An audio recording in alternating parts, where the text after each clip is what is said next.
Blaze. It's in the mix.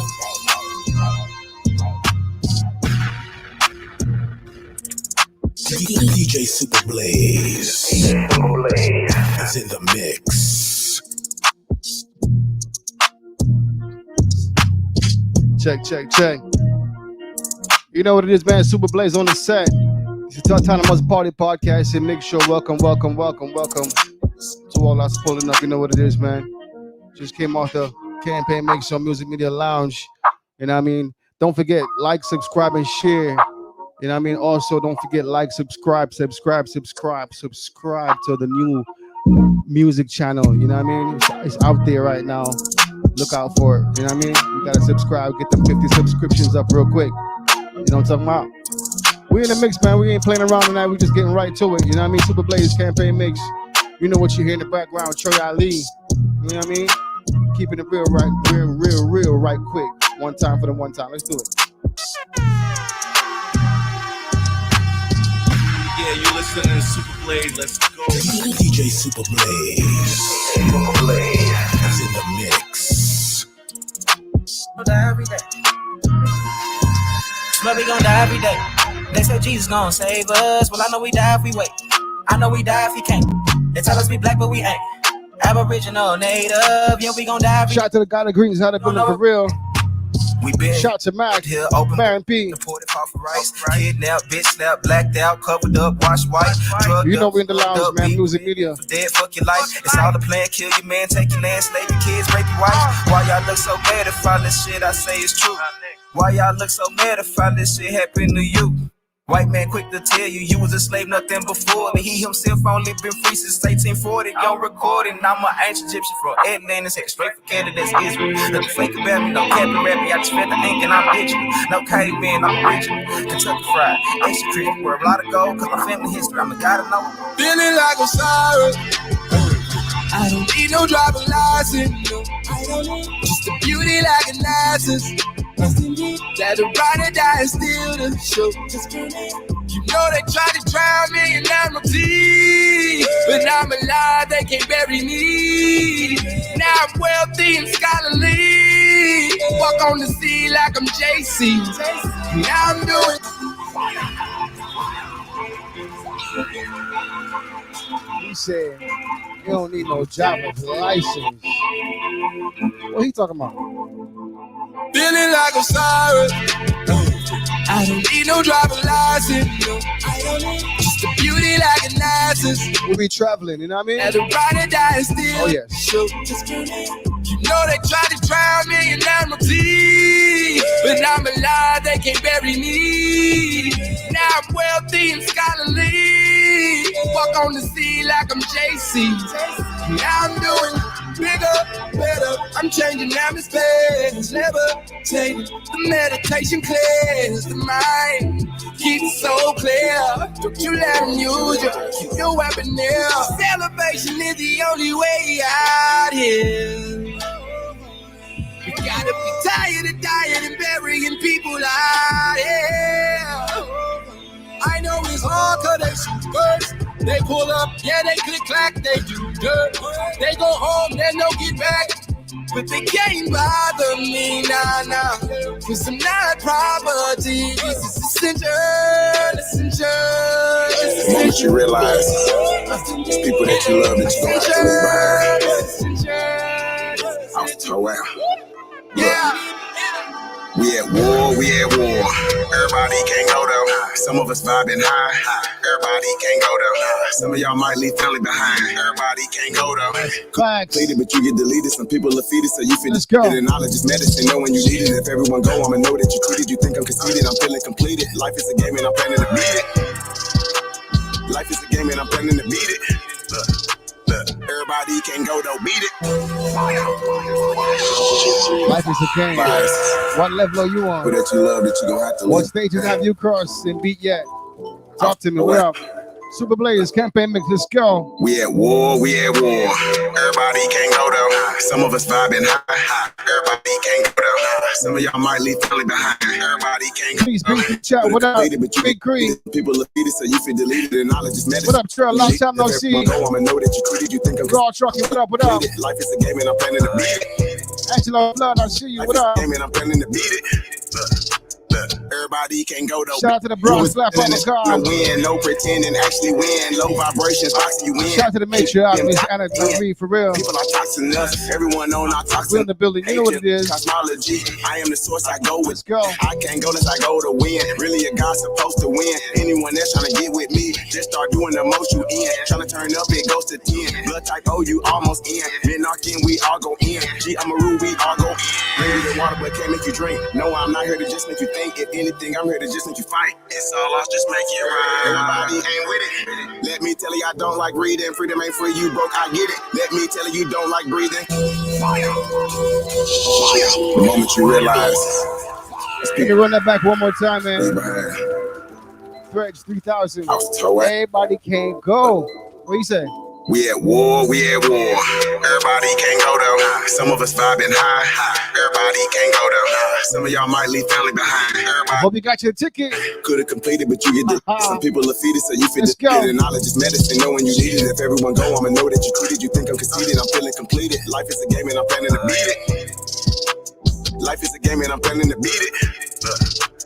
Everybody can go though, beat it. You was ascending and starting to win. No pretending, actually win. Low vibrations, boxing you in. Who keep letting them toxins in? All my people are toxin us. Everyone on our toxin land. Ancient like cosmology. I am the source, I go within. I can't go unless I go to win. Really a guy supposed to win. Anyone that's trying to get with me, just start doing the most you in. Trying to turn up, it goes to 10. Blood type O, you almost in. Minarchin, we all go in. G, I'm a Rue, we all go in. Bring the water, but can't make you drink. No, I'm not here to just make you think. If anything, I'm here to just make you fight. It's all lost, just make it right. Everybody ain't with it. Let me tell you, I don't like breathing. Freedom ain't free, you broke, I get it. Let me tell you, you don't like breathing. Can't even wake you up, you sleeping. Niggas are sleeping, scalping season. Some of y'all sleep through all this treason. Government beefing, now you vegan. Need autonomy, really don't need them. Now we rise, this house is freedom. Really gonna hurt my heart to leave them. Really gonna hurt my heart to leave them. This assimilation or a cycle, they be hating on you for survival. That's why I don't mess with the Bible. Ain't nobody tribal going viral. We original, we hold the title. Lot of work to do, how you idle. Ain't no false idols in they Bible. We ancient Fort, ancient in Ohio. Say what you want and do what you do, but I'm starting to get I don't know about you. Gotta go with think, ain't go on YouTube. If you think you know, you ain't got no clue. Say what you want and do what you do, but I'm starting to get it. I don't know if you do. Gotta go with think, ain't go on YouTube. You thinking you know, you ain't got no clue. We at war. Everybody can't go down. Some of us vibing high.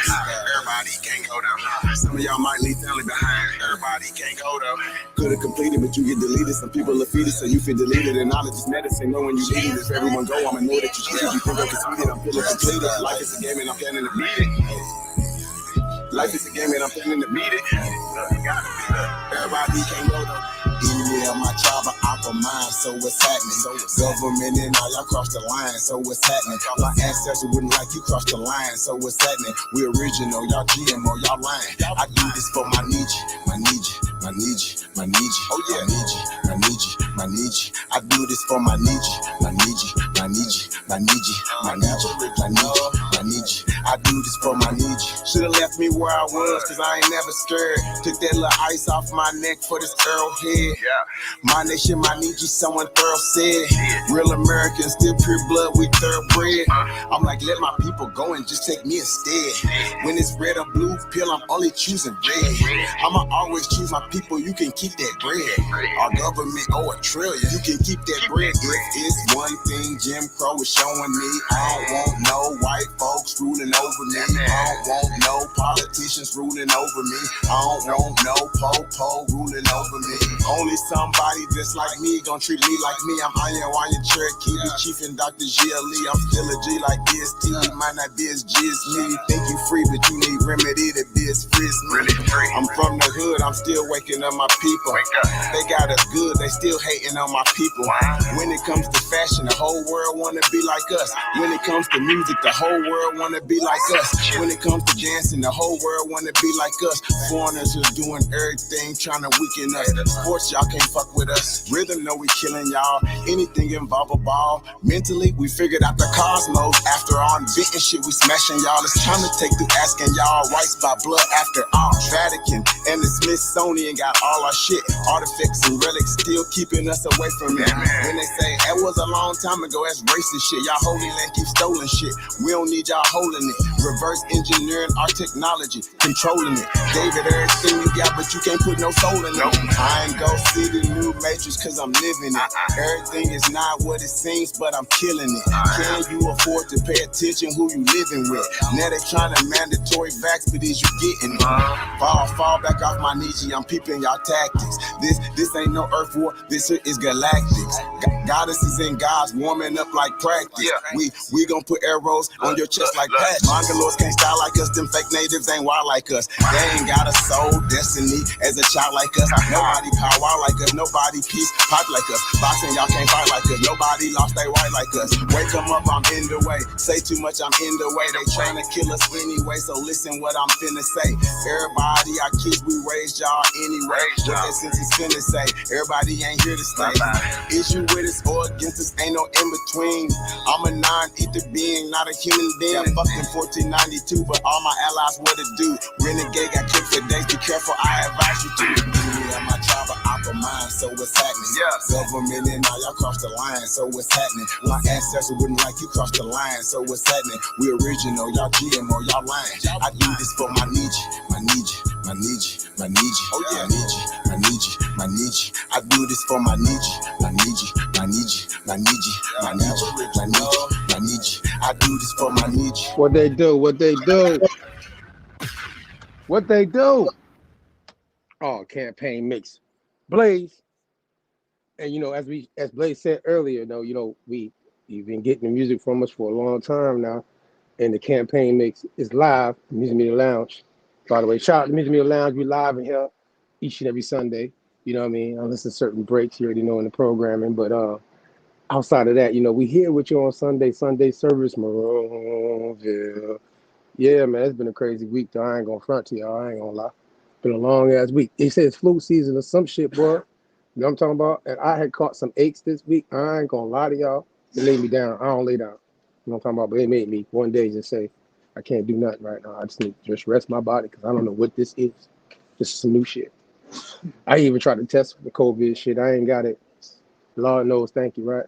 But at the same time, yeah, man, that's it's been one of them weeks though. But hey, on the school getting back in, you know what I'm saying? I ain't gonna front, you know what I mean? So that's why they say flu season. Make sure you take care of your health. Make sure your kids got all their vitamins and all their shit. You heard me? You know what I'm saying? Shout out to everybody that's in the chat, everybody that's listening to us live on Music Media Lounge. You know what I'm saying? And we in the mix. You heard me? Came out the mix. I'm gonna play a couple more joints because I want to give a shout out to a series. I know some of y'all been liking it on our community wall. You know what I'm saying? So I want to go ahead and make sure we play a joint, and I got another joint of the summer. Shout out to my man Shakes, you know what I mean? He got the summer anthem. I got to make sure I give him that shout out, you know what I mean? But outside of that, though, me and Blaze this on Saturday, man, just yesterday, you know what I'm saying? I was finally feeling pretty all right. Thank Lord, because that sun ain't no joke. And I know it's fall. They say it's fall. The dog days of summer is not over. But at the same time, it's August, school time, as they say. So most people would call it that. Fall season is, approaching. Preseason football just started, right? Everybody out there that's, Hey, by the way, too, the Olympics, man. I got so much shit I want to get into this little quick 5-minute break of this campaign update, you heard me, for the week. Now, Steph Curry stole the show in the last 2 games, in my opinion. KD did his damn thing, though. You know what I'm talking about? Book don't get enough credit. He did his thing, too. You know what I'm saying? LeBron's LeBron. You heard me? Shit. You know what I'm talking about? And I'm going to say, man, I think that funny enough that it's a political year because every 4 years, you know what I'm saying? And then Olympics is every 8, right? Or is it every 4? And it's some shit, huh?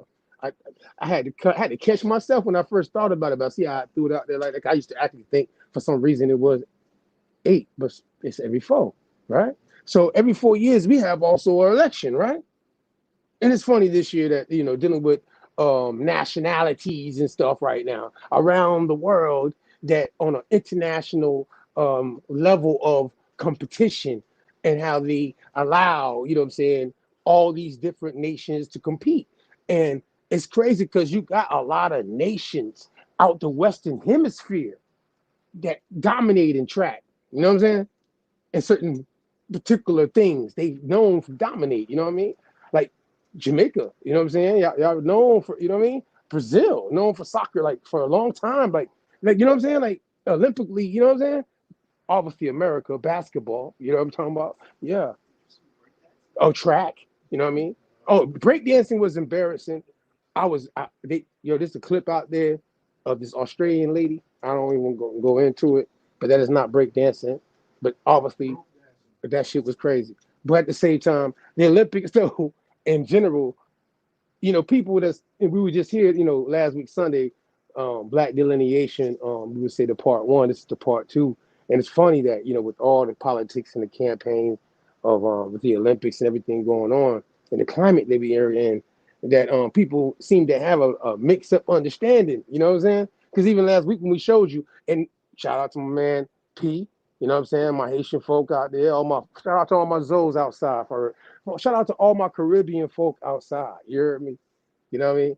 And at the same time, though, you guys have nations representing in the Olympics. Is that not true, Pete? Is that not true?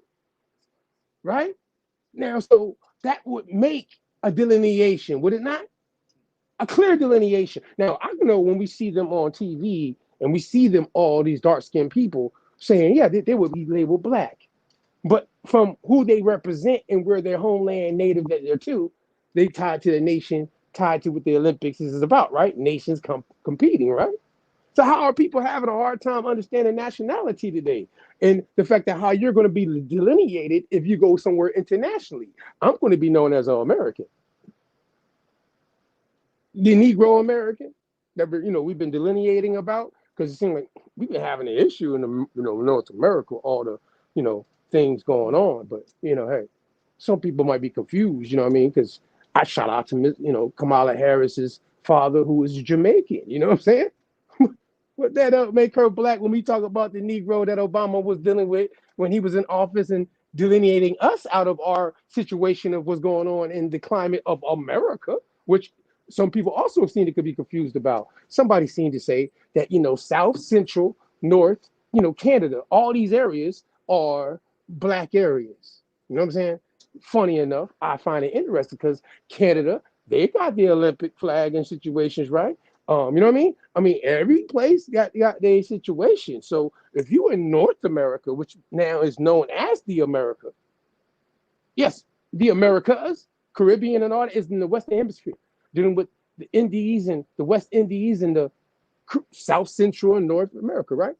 But today, strictly from 1828, even further back, from 1763, when the proclamation line was drawn, when the British said, hey, we finally got control of the area, what they call North America, it became known as America. And everywhere else was known as its delineations in the Western Hemisphere.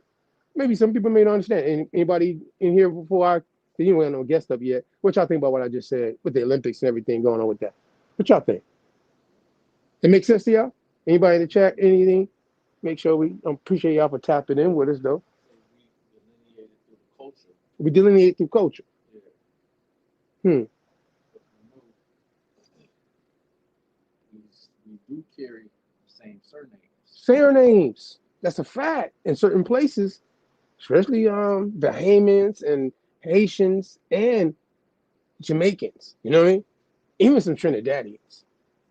I was just talking to somebody at the smoke shop, my dog, you know what I'm saying? I didn't even know this whole time I've known the man. You know what I mean? I ain't gonna say his first name. I'm gonna say he's tied to a surname. His surname is actually Hidalgo. You feel me, Cole? He's a little bit lighter than shade of you. We know what the word Hidalgo go to. It's tied to a treaty. You know what I'm saying? I had a whole conversation with him about it. I was like, dog, I ain't know this whole goddamn time you bring this shit up now. But either way, though, it just happens to be that way sometimes. You know what I mean? But we're going to get into it, though. I want to play the summertime joint first, and then we're going to get into this Moundology. Moundology coming soon. And then we're going to get straight into it with our guests. I appreciate you for tapping in. See y'all in a minute.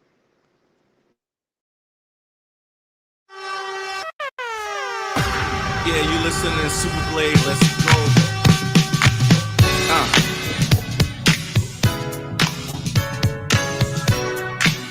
Yeah, this the one right here.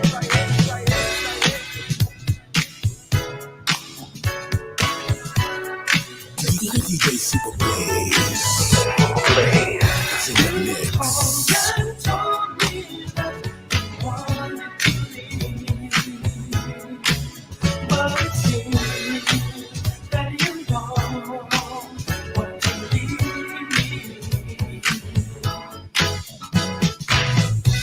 You said you wanted to leave, but you forgot to leave my keys. Oh, you must have thought I forgot. No, you could go ahead, you could keep those rocks. When shit got hot, you said everything that I did to the cops. You were supposed to be my bottom. Now shit critical, spot 'em, got 'em. I remember way back, we used to hit the I-9, listening to my rhymes. Used to love my raps, and hide the gas for me when I hit those traps. Yo, what happened to that? I guess you got what you came for. The money and the range, upgrade from the lanes, but you still rocking the same shit I got you in 04. You called and told me that you wanted to leave, but it seems that you don't want to leave.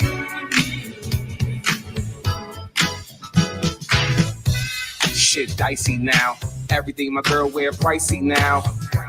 Neck icy now, but wanna run around like I'm C now. Using my P now, she wanna get drunk and suck my D now. Drinking Casamigos, she's on all fours and straightening like Migos. Everywhere that we goes, valet, VIP, everything on me. I guess the joke's on me, but I'ma have the last laugh sitting back counting cash. And you can count these memories about the places where we used to be, back where we used to be. You wanna leave, then leave. I know you don't want to, but I ain't gonna hold you. You called and told me that you wanted to leave,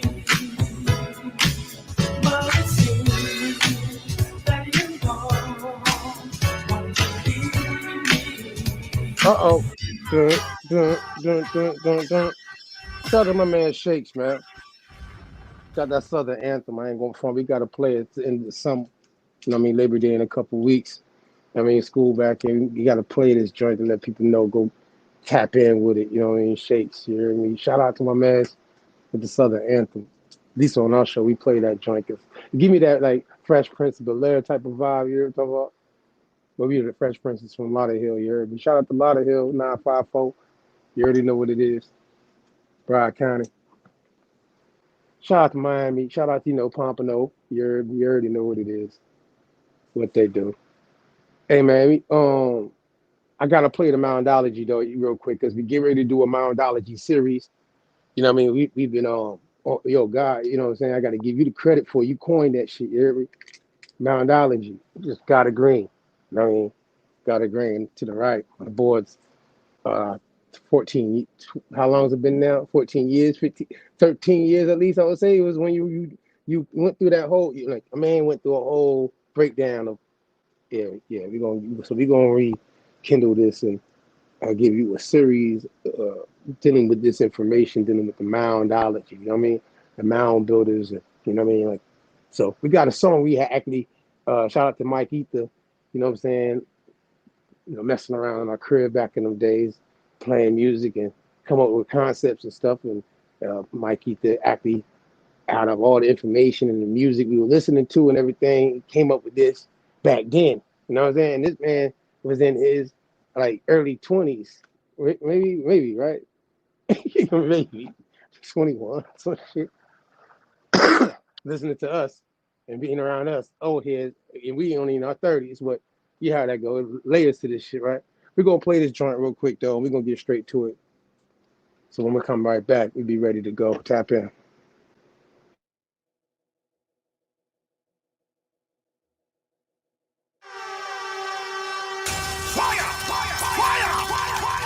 Yo, shit, I don't think these niggas understand. I'm doing this bitch shit. Yeah, tap in.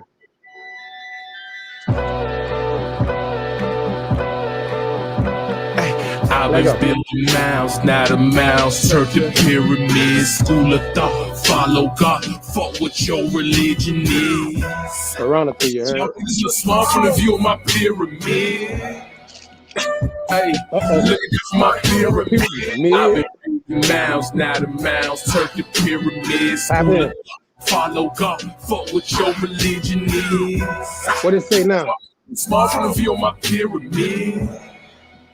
Hey, look at that, my pyramid. School of thought, I was building mounds, all I did was dig. Now I'm building pyramids. Mama, look at what I did. Cut off the leash, took off the hook. The world brainwashed off of just one book. Same book, told my mama turn her other cheek. Don't bring me no beats, that shit get cooked. Did my research, found out my worth. Shit, I own everything on earth. That's why the Elohim with the young God like me to cast off who rocks pussy out of the dirt. Master ceremony, listen what the God say. Manifest life off of what I say. Better sound D-I-A-Y-A. I say. Mounds, not a mouse. Turf the pyramids. School of thought. Follow God. Fuck what your religion is. Y'all niggas look small from the view of my pyramid. I've been building mounds.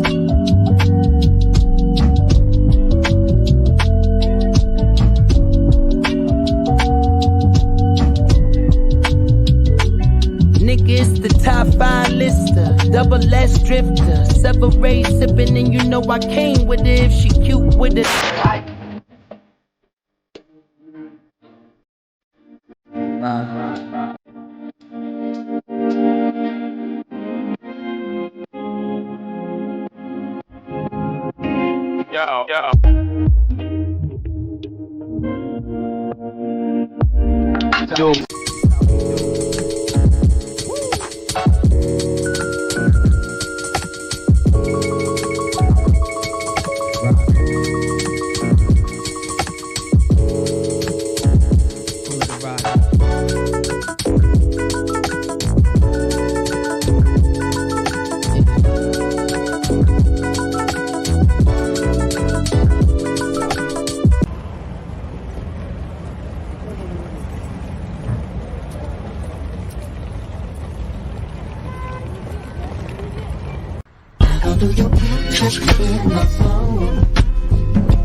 This could take quite a bit of time.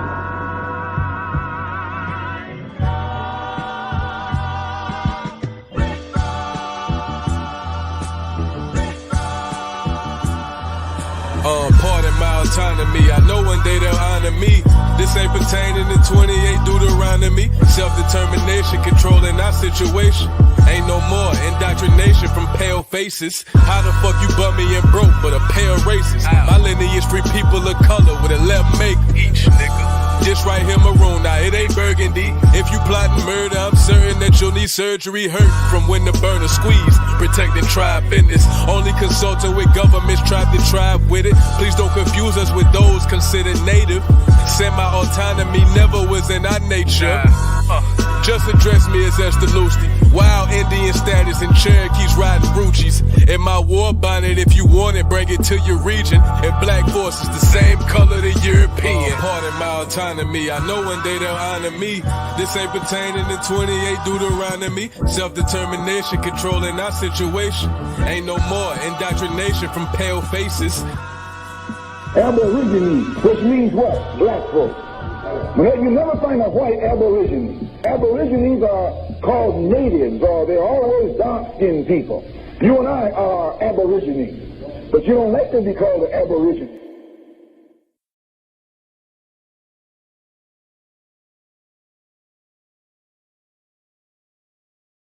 Times Arabia heard.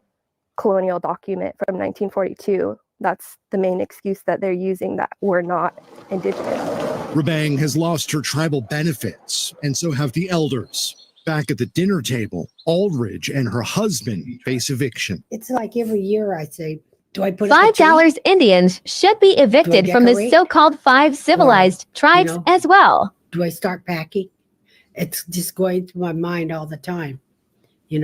Like, what do we do? Nationally, thousands of tribal members have been banished over so-called lineage concerns. But it's not that simple. Other tribes are accused of ousting members in order to maximize profits. And that's what some are accusing the Nooksack tribal leadership of doing in this case. To say if there are 1,000 of us and we get rid of 500 of us and 500 are left, the 500 remaining will now get twice more than they had before the other 500 were exiled. That's basically the sick math that goes into disenrollment. But it's an epidemic across the country.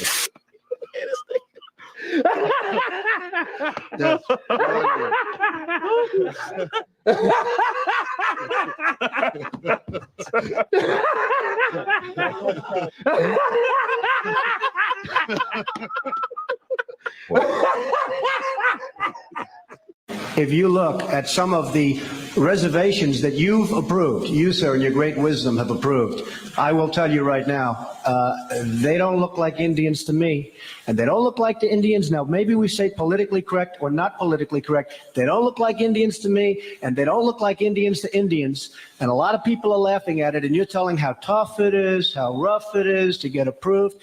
Well, you go up to Connecticut, and you look. Now, they don't look like Indians to me, sir.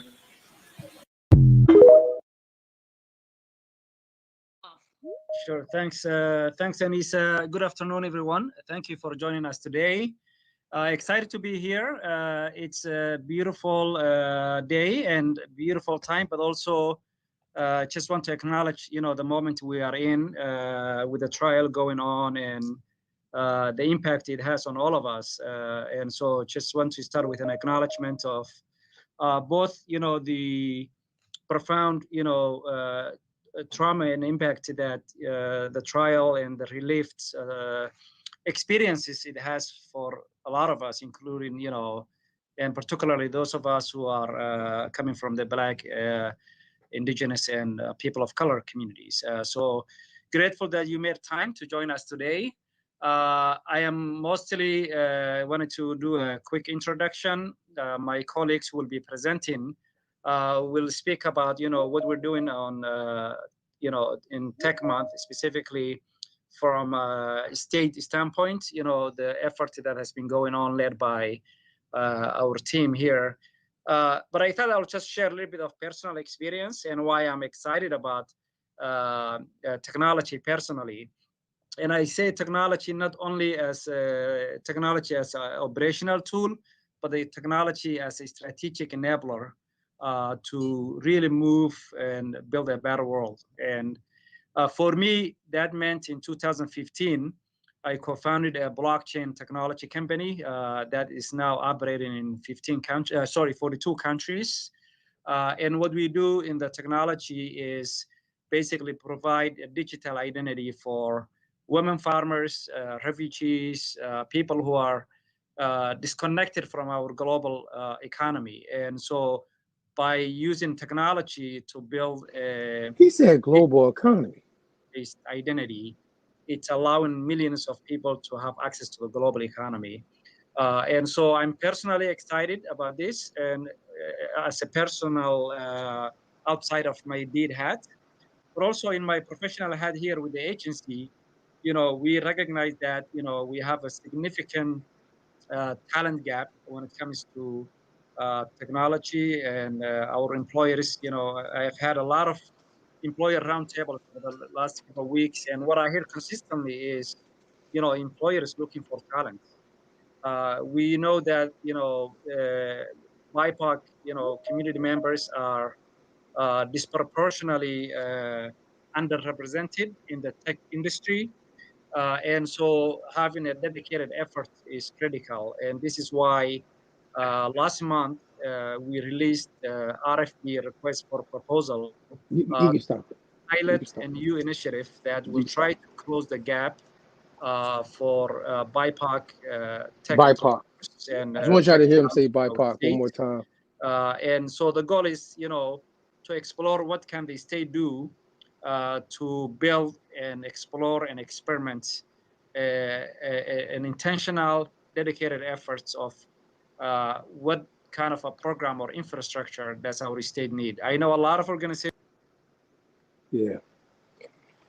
It's funny enough, and I'm going to throw them out there ahead of time. The Office of New America. It's a lot of programs tied to foreigners that look swarthy, dark skinned people. I would definitely say that he is not like, obviously the American Negro, same features of people.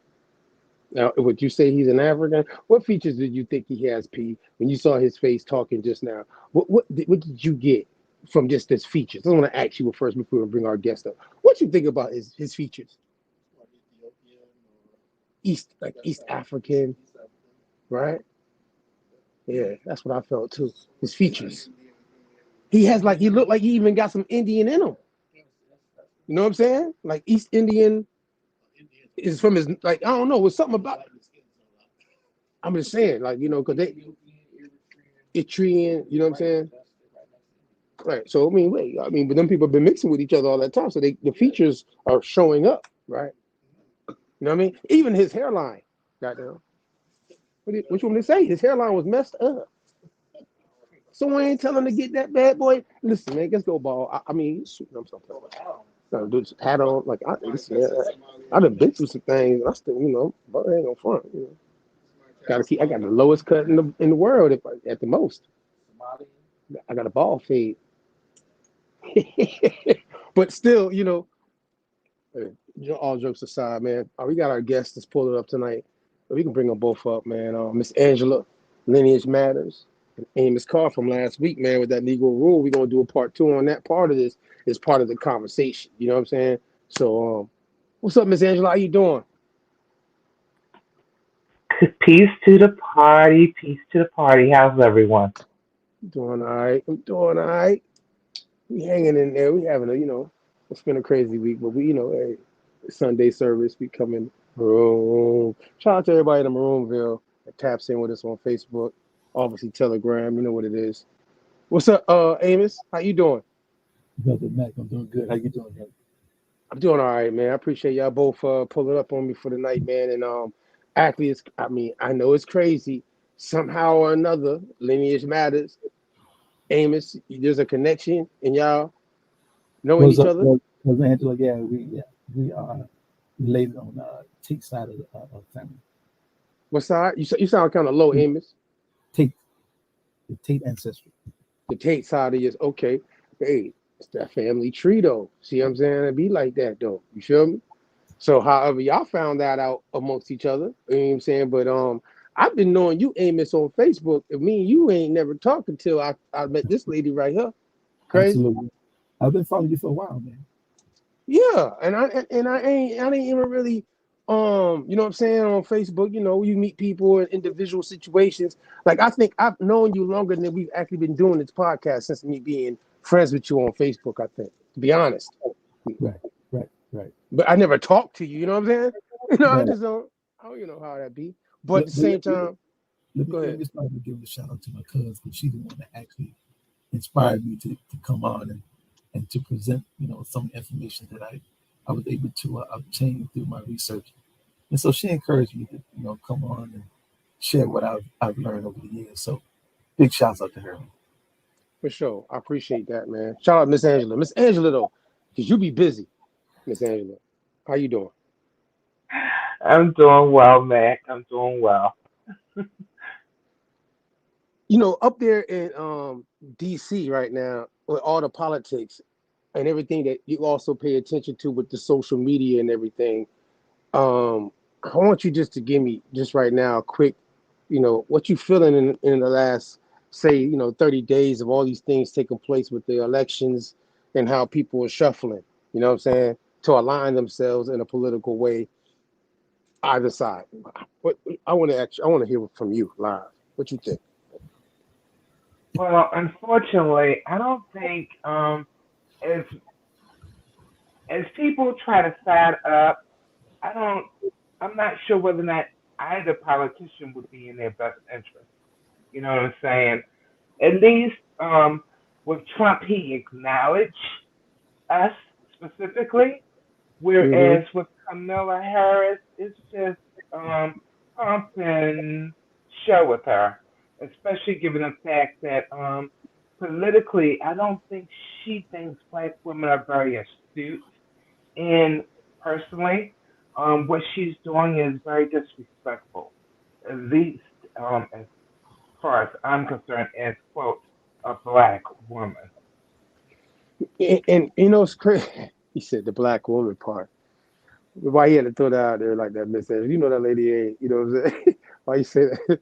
What made you do that? Well, You was like I being said, sarcastic. You were being sarcastic.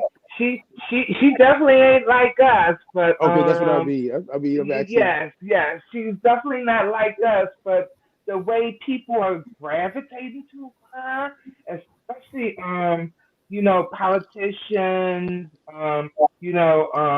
stars, quote stars, entertainers, um, it's just interesting the way people are coalescing with her. And as far as I'm concerned, personally, people that when an entertainer told me to step left, you know what? I think I'm gonna go right.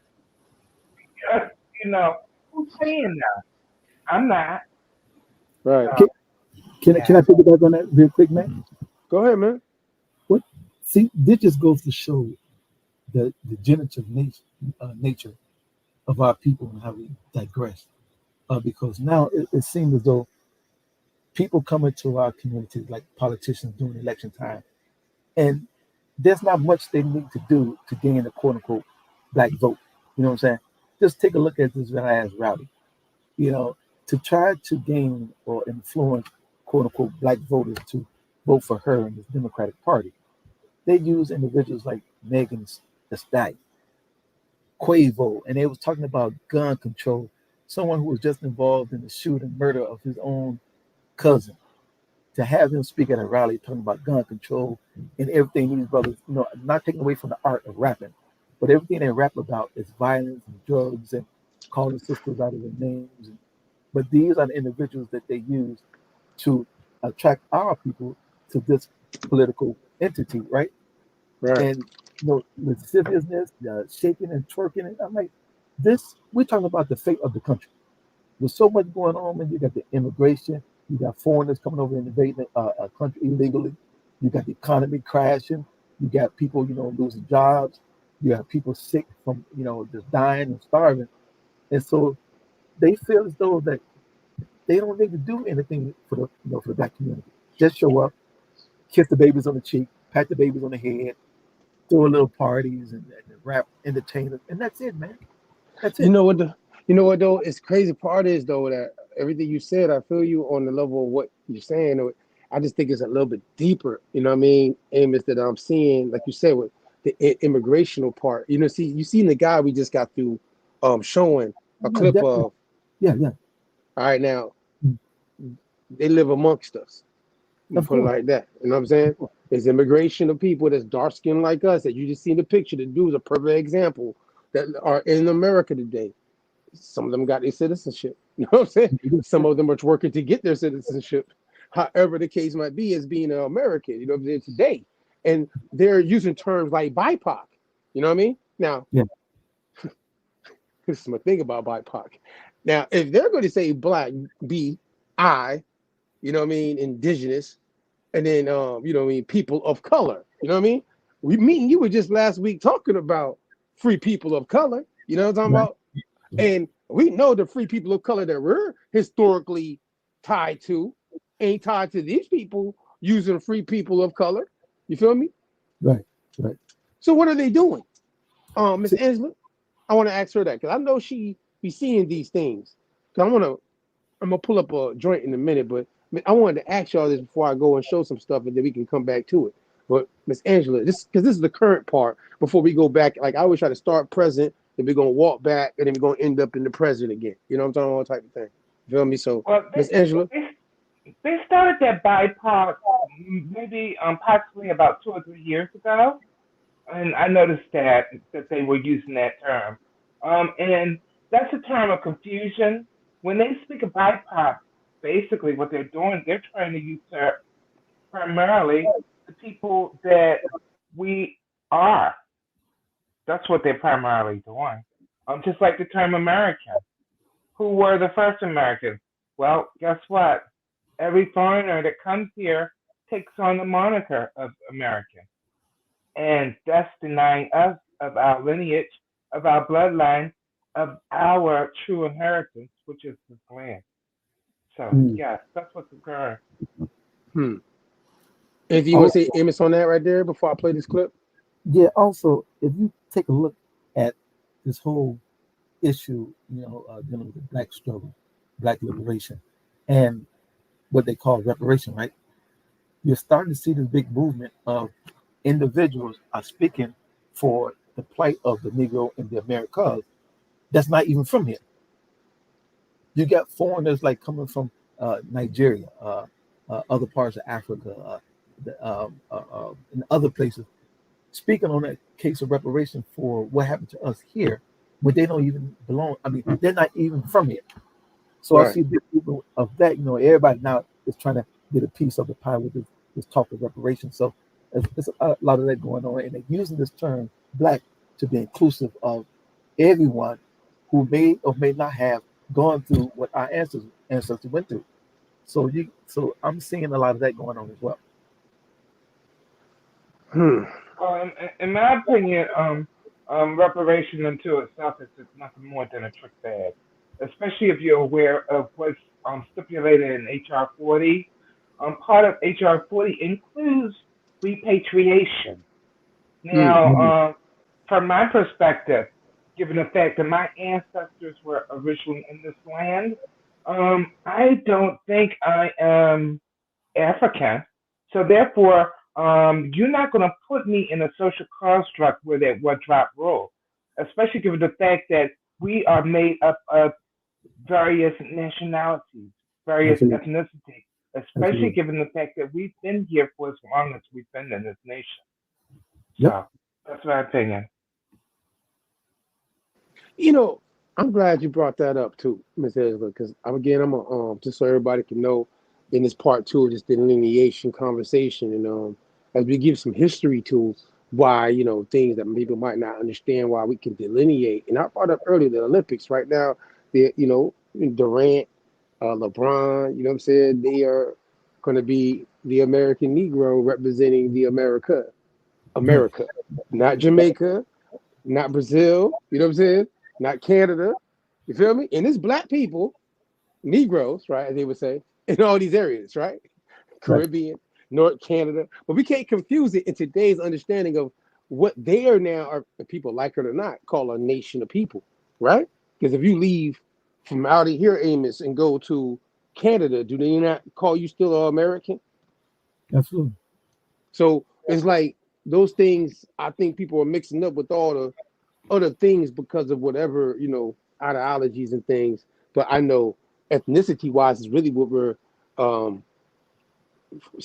falling into the category of being subjected to, dealing with America in the conversation that, I know Amos, you understand, and Miss Angela, I know you understand, with the American history of the people who have been fighting for certain things because of the fact that we could walk back from the time frame of the American Revolution, being here in the land of North America that became United States of America, and then obviously go through all the things all the way up until 1965, the Civil Rights era, and the 1968 Civil Rights Act. You know what I'm saying?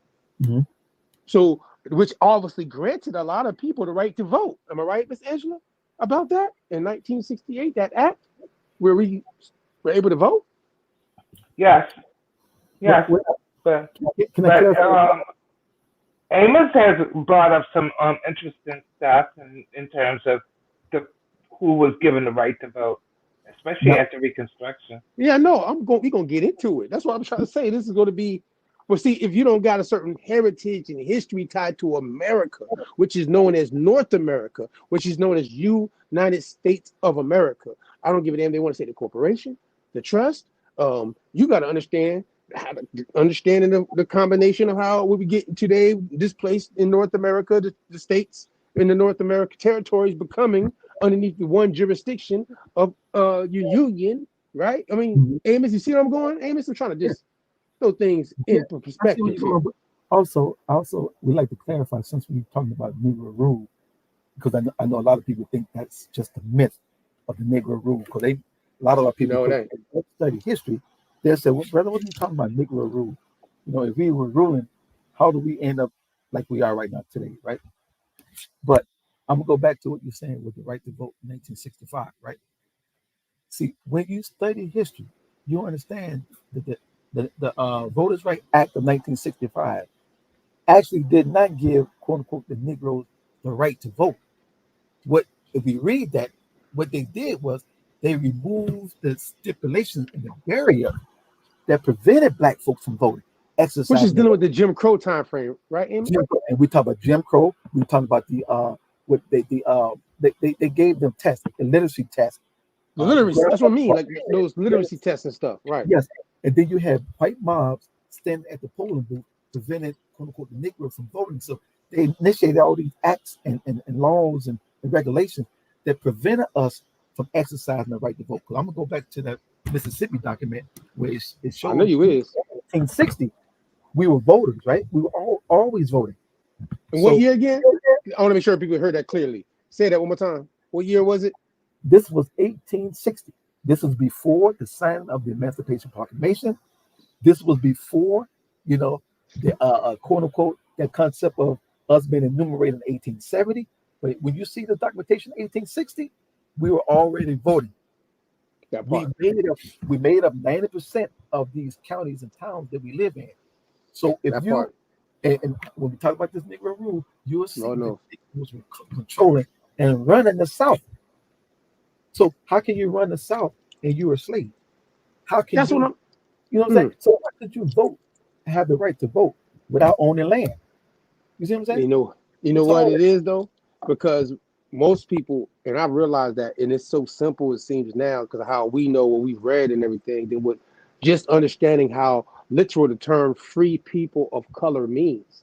Like, how did people let that slip their mind and it says free people of color? And people can go on the timeline and see that obviously prior to 1865, there's plenty of free people of color. You know what I'm saying? They only are looking at the most negative side of the people who also might be in enslaved positions as Negroes, right? But there's also the free Negro, classified as a free person of color within these county territories that you're talking about. Am I wrong? Yeah. No, you're right. And see what they do in history, they minimalize it, right? They tell you it was just a small amount of quote unquote free Blacks or free Negroes or free people of color. See, that is a lie that they keep promulgating, man, with this slave narrative. You know what I'm saying? So, you know, but when you actually really start studying history, you look at these census records, right? They use all different tactics, man, so to throw us off, to promote this quote unquote this white superiority ideology, like white folks was ruling, white folks in charge. No, you check these records, check the census records, you'll find out there were millions and millions and millions of quote unquote free Negroes or free people of color. Not just a few hundred, not just a few thousand, millions. With them surnames. Surnames. Yeah. In these different territories, counties being enumerated as Carter G. Woodson broke down in 1830, right? Yeah, state to state with it. You know what I'm talking about? Shout out to Opie Mija. You know what I mean? And what I'm going to do when we get into it, Brother Mac, what I want to do is I want to show people, man, when you look at these census records, right? They told us so many lies when you look at these census records, because a lot of these census records, when you look at them, they have data input for every category, right? They have the person's name, they have the person's age, the person's sex, where they were born. All that is inputted. But when you look at the column that says race, it's left blank. And yet they tell us where if you come to a census record, if there's no data input in the column that says race, you are to automatically assume that that's a white person, which is a lie. That's a lie. Big lie. So now, the crazy part, the guy that I was just talking to, his name is Hidalgo, was tied to the first, what they call conquistador, with an Indian woman having a son who now is in a titled position because of his ancestry in the Americas, and that would be South Central America, by the way. But funny enough, he actually explained to me that when I'm looking at him dead in his face, but he's telling me this, but he classifies as white, and he's not white. He's not white. Okay, you know what I mean? I ain't gonna put another business out there besides that. You know what I'm saying? He's no.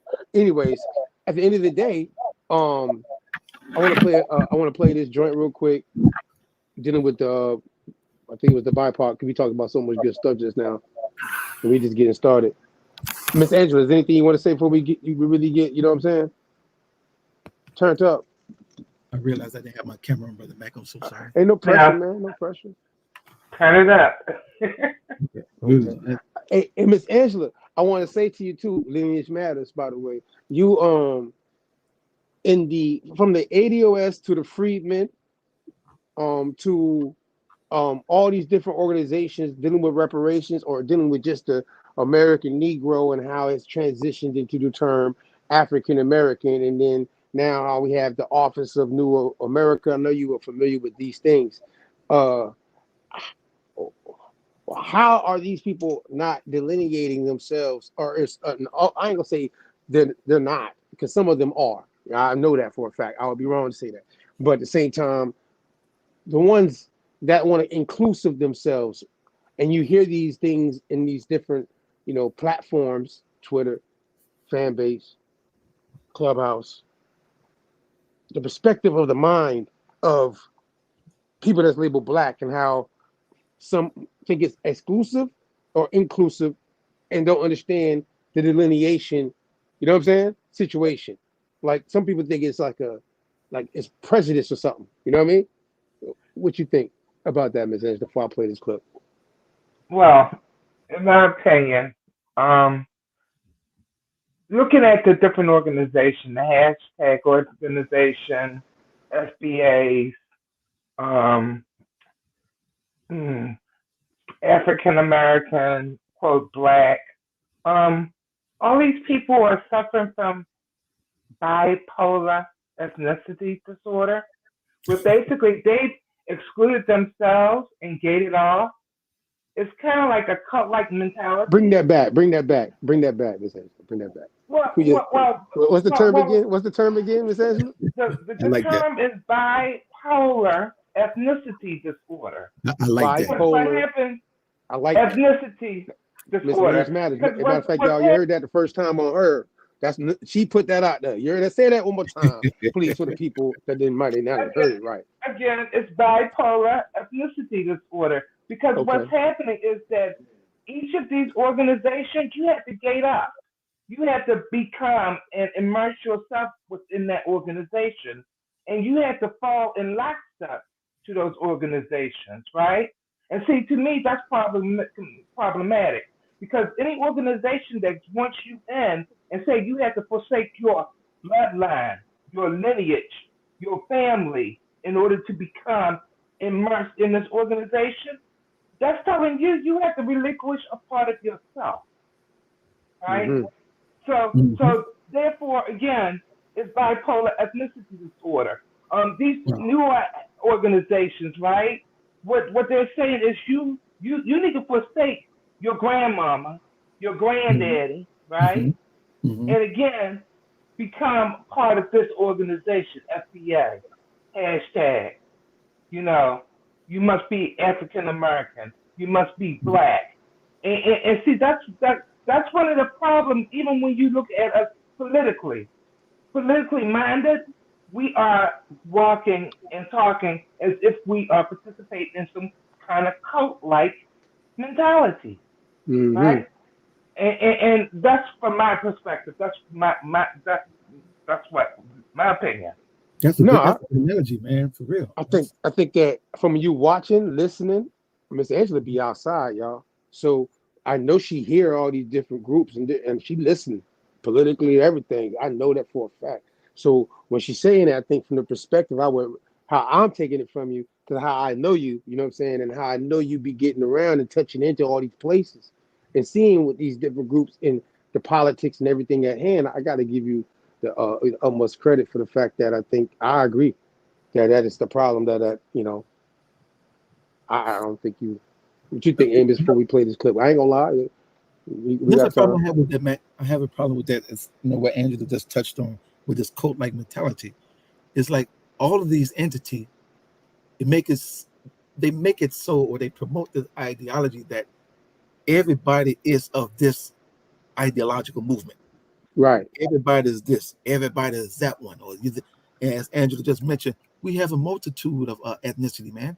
You just can't take one and discard the rest. Of the rest, just to fit into this category now. Yeah, no, man. Now You that we can't know do what that. we know, you know what I'm saying? Yeah. Like, no, we're not going to play stupid about No, we're that not. just because of trying to favor this. You know what I mean? Right. And I've No, seen a lot of that happen too. You know what I mean? Like, because my grandma on my mama's side might say she was of the indigenous side, right, of things. Right. That don't mean that my other grandma was saying the same thing. And I ain't Right. gonna try to make my other grandma that because what my other grandma was doing. You know what I'm saying? Some people just be trying to force things in a certain way, and that's where I think it becomes disingenuous. Yes, absolutely. Yeah, absolutely. You know what I mean? I ain't really, that's what makes us up. We just don't understand it. When they say that black pot, that Dutch pot, and they said the melting pot back in the day, that melting pot was a free people of color melting pot with millions of people you just mentioned, with that mixture going into 1775. Yeah. You know what I'm saying? So, hey, it's crazy. People say, "Oh, all the Indians were dead, though." How did all the Indians dead with all these treaties in the goddamn 17th, 18th, and 19th century? Mm-hmm. We were not going to play games about that either. Like so that's out the window too for anybody that's put that. You know what I mean? So in the narrative that people didn't mix with each other is another crazy thing. You know what I'm saying? Like it literally says free people of color. There's three different groups in tied to this situation. And every one of them, we found that they could be in a situation, you know what I'm saying, as a colored person. Dealing with the time frame we're going into of the American Revolution, and then going into 1865, and then going into 1965 of these groups of people that this BIPOC thing. See, I'm gonna play the clip. Watch this. You ready, God? When are you ready? Let's play the clip. I want y'all to understand what's going on right now in delineation situation because, if people don't get on a lineage and understanding the terms that apply to you in the Americas, we're going to get lost in the sauce because you're not paying attention to what's going on. You see what I'm saying? I'm going to make sure I put that out there. You know what I mean? As their party. That's how we do. You know what I mean? Play the clip though. This is, what does BIPOC mean? So I won't be bipartisan. You know what I'm saying? But like this bi thing play. Tap in. What does BIPOC mean? BIPOC stands for Black, Indigenous, People of Color. It is meant to include all people of color in the work for liberation, while acknowledging that not all people of color face the same levels of injustice. In the United States, Black and Indigenous people have a unique experience of systemic racism. Using the term BIPOC honors the Black and Indigenous legacies of ongoing resistance to colonization and white supremacy.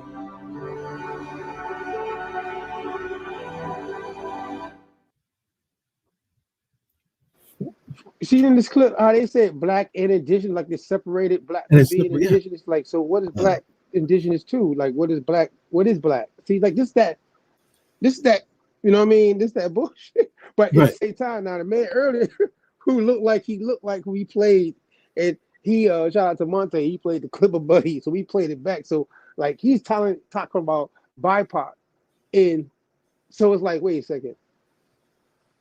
What classify? How's that dude saying he's tied to BIPOC? What category is he saying he's Black? Is he saying he's Indigenous? Is he saying he's of the free people of color? Yeah. Like, all right. So what category does he fit in? That was talking earlier that we played the clip of. You know what I mean? And that, so in this comparison, you know what I mean? This shit could be crazy to be like how people don't like see what they're doing in our face. Like, this is what you doing right now. Yeah. So, hey, man.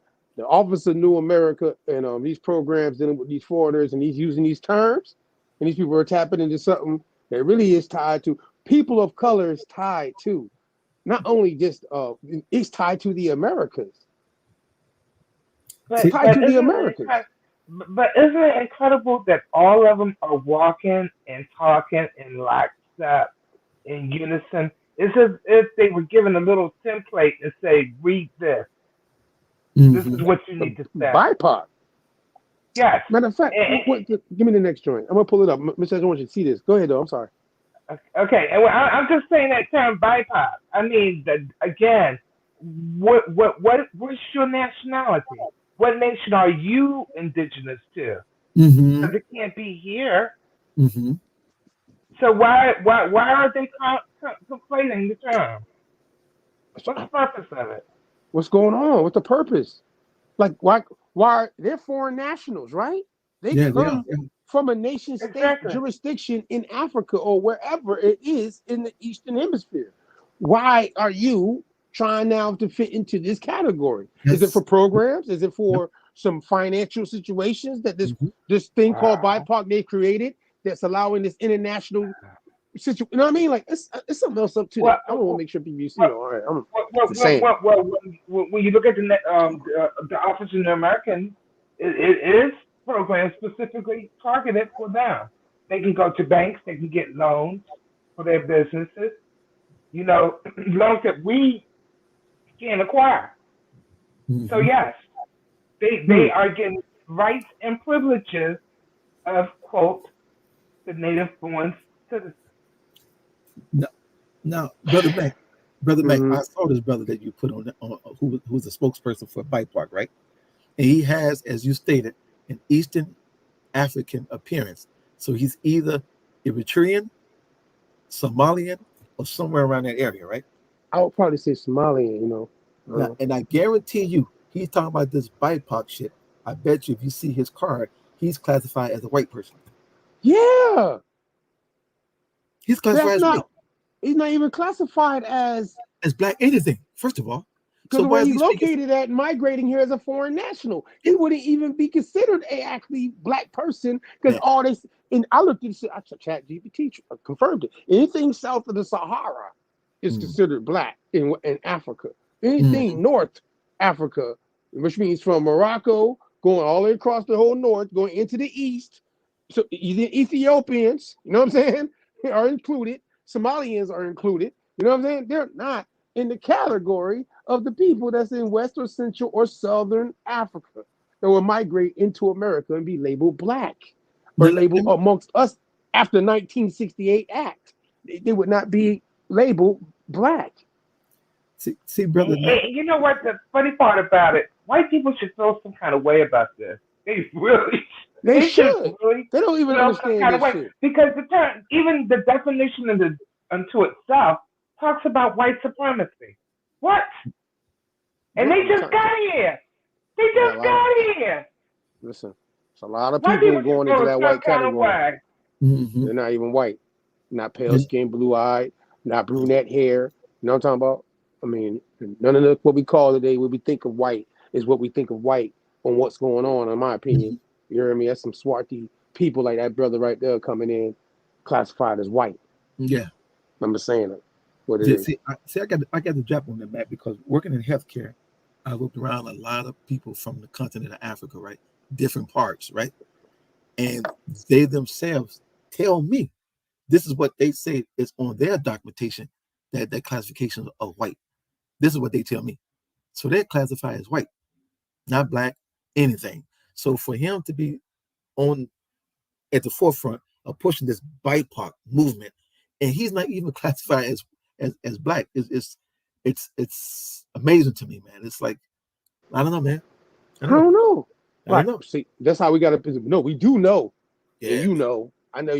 I know you know, because you just got through breaking down Negro rule, and you know good and well that none of these people, because of what we're talking about, and that's why I mentioned it for a reason. The free people of color term, the free Negro term, even the term African, dealing amongst free people of color that chose that term, I could delineate and say in that history of people that was here amongst themselves and the ethnogenesis and the development what took place in United States of America, going through the things that would happen, that these are not the same group of people who are now trying to fit into the same categories after 1968. Because most of the people, even from the Caribbean, right, that came into America, They came after 1968. See what I'm saying? Yeah. And we've been amongst them for a minute in the Americas, but they from the Western Hemisphere, right? Migrating, their parents, first generation, second generation, whatever. And we go on. I got friends, my man Pete, Blaze. You know what I mean? I'm not. That's not the. But see what I'm also still pointing out because of my lineage, right? I can sit here and say, well, I know that my people were here prior to all these things taking place on a international situation where somebody from the Caribbean who like the Olympics has been going on prior to 1968, right? Right? The Olympics has been going on. So when's the first time, P, that Haiti was into the Olympics? Can you look it up real quick? Let's find out. Just make sure. I want to point something out. In Jamaica too, I want to find out about Jamaica. The first year that Jamaica participated in the Olympics. I'd like to just point that out. Shout out to Bostonio with the joint out there. In the case of the Bahamas, there were people taken to there from the United States. Of course, we know this. All that right there, we understand. That's not what we're talking about. Don't get it? 1900? Summer of 1900? So Haiti was actually known as a nation participating in the Olympics as a nation, right? Wait, yeah, this 1924 Summer of Olympics in the same city marked Haiti's first Olympic medal. You know what I'm saying? So we in America, though, the American Negro, that's way before while we dealing with still what?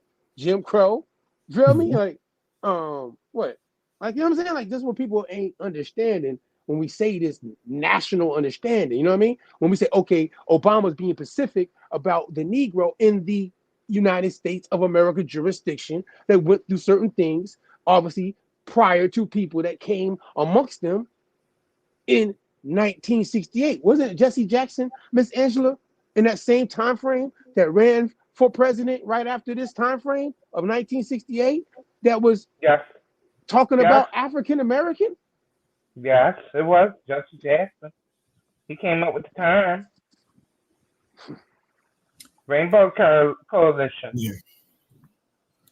Man, yeah.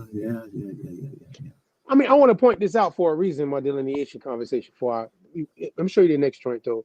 I got this from MacArthurFoundation.org. It sounded like Mac 8 you heard me up, but I wasn't being biased. It just happened to be a good one. You know what I'm talking about? So I wasn't going to be biased, right? By POC. And it says LGBTQ plus and the power of limitations of umbrella terms.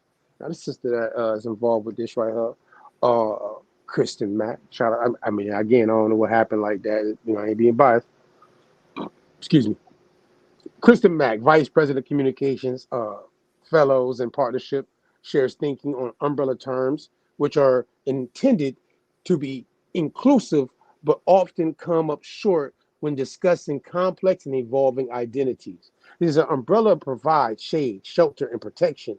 They also serve as a symbol of power and dignity. Umbrella terms, as an extension, are designed to cover a broad category of groups. BIPOC, and it says obviously the LGBTQ plus, two of the most well-known and frequently used umbrella terms, have power.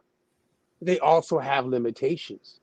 We have increasingly heard that the very thing these umbrella terms were designed to do, include more people under one broad categorization, has not worked. In fact, they have had the opposite intended effect. More people felt left out than included. You know what I'm saying? More people felt left out than included in the rest. While the term Black, Indigenous, and people of color, BIPOC, is meant to be inclusive, it is imperfect and imprecise. Although BIPOC includes Asian and Latinos, and it says, the A, the X people, as well as other racial ethnic groups, the acronym does not resonate with everyone it was meant to embrace. We must acknowledge that many individuals of the communities do not see themselves represented by the term because they are not specifically named. We have heard from people repeatedly, vehemently, and clearly that they are offended by its use. So now in this situation, it's showing that they're breaking down that BIPOC is having this issue. You know what I'm talking about? Right. You slide down a little bit. I'm gonna give them a little bit more of this so we can keep it moving. It says we want people to see themselves in the language we use. I wanted that to be interesting because of things we talk about tonight. Like, see yourselves in the language we use when we are delineating ourselves, by the way. It says we first receive that feedback during several conversations with grantees, peers, and affinity-based philanthropic, I always mess up that word, philanthropic, yeah, I'm tongue-tied. Y'all know what that word is. Philanthropic. Thank you. I always mess up that word. I ain't gonna lie. Organizations as a part of our equitable recovery grant making. We went through an extended exercise identifying characteristics that define that is meant to be a BIPOC-led, centered, or serving organization. Around that time, we began to use the term more frequently in our writing and communication, just as the rest of U.S. and field of philanthropy. We also do the same. You know what I'm saying? This is also, you see how they're using these certain terms. Like I messed up that first one. You said it better than I could. In philanthropy, you know what I'm saying? I even messed up that word. Like, sure, I'm drinking tequila and reefer. But at the same time, in that, you all understand what that word means, though. Hopefully, right? But at the same time, this is talking about giving funds to a group of people, is it not? Yeah. With the languages in this paragraph, is it not? If I don't comprehend right, Miss Angela, is that not talking about how grantees and isn't those the type of terms dealing with people giving out money to programs and stuff to a people tied to this term? Equitable recovery grant making. Yes, and some people being excluded from because of those terms. You already went through that. Right. So how is it that people are not seeing these terms that we're using amongst ourselves in the American Negro conversation? Even we might go into, well, you know, some people might not that have that lineage, that have ancestry that's been here obviously before 1968, obviously got ancestors that was here before 1865, obviously got ancestors that was here before 1775 when United States of America became United States of America. You see what I'm saying? How are we not understanding to delineate these things? This is what I'm trying to understand today. Is it because of the term African being a prefix that make you think that Eric is not inclusive? That Obama was. You can keep it moving, guys. I mean, I just wanted to read Well, like that part. everything else, it's an umbrella term. You already went through that. I mean, BIPOC is an umbrella term. LGBTQ and the other alphabets. It's an umbrella term. And again, certain people, certain ethnicities will fall out of the subgroups, and it's purposely being orchestrated that way. Even the term African American itself, it's an umbrella term. And also, I'd like to know, how do you differentiate each of these individuals, ethnic group of people struggles? You know what I'm saying? Because everybody didn't have the same struggle, but you classify everybody in this quote unquote this black, classification.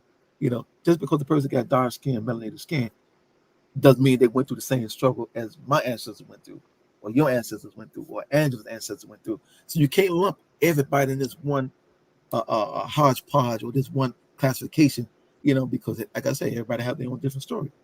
So that's going to be a big problem. Yeah, Amos, you hit on something, because that's exactly what they're doing with this reparations thing, where everybody went through the same thing. And I say, no, you didn't go through the same thing my ancestors went through. I don't know what your family went through, and why should I intervene or intercede on something that just rightfully belongs to your family, right? Mm-hmm. So what? We all of us are supposed to go to the federal government for reparations because all of us were harmed the same? No, that didn't work out like that. Because my mama, my grandma, And her foreparents went through their own separate struggle within a community of people, right? And that's documented through census, through genealogy, right? Because history does matter. Yeah. See, this that thing. Amos, you see this etymology that we have on the screen right now? Yes. Oh, and Miss Angela actually, shout out to her. She actually, asked me the question one night on Clubhouse, and obviously I pulled up this etymology, and I told her I've been saying it. Now, like it clicked when I read it to me. I'm like, look, Miss Angela, this is, and people are maybe, in the paragraph might skip past certain things and not really see what it's saying. You know what I'm saying?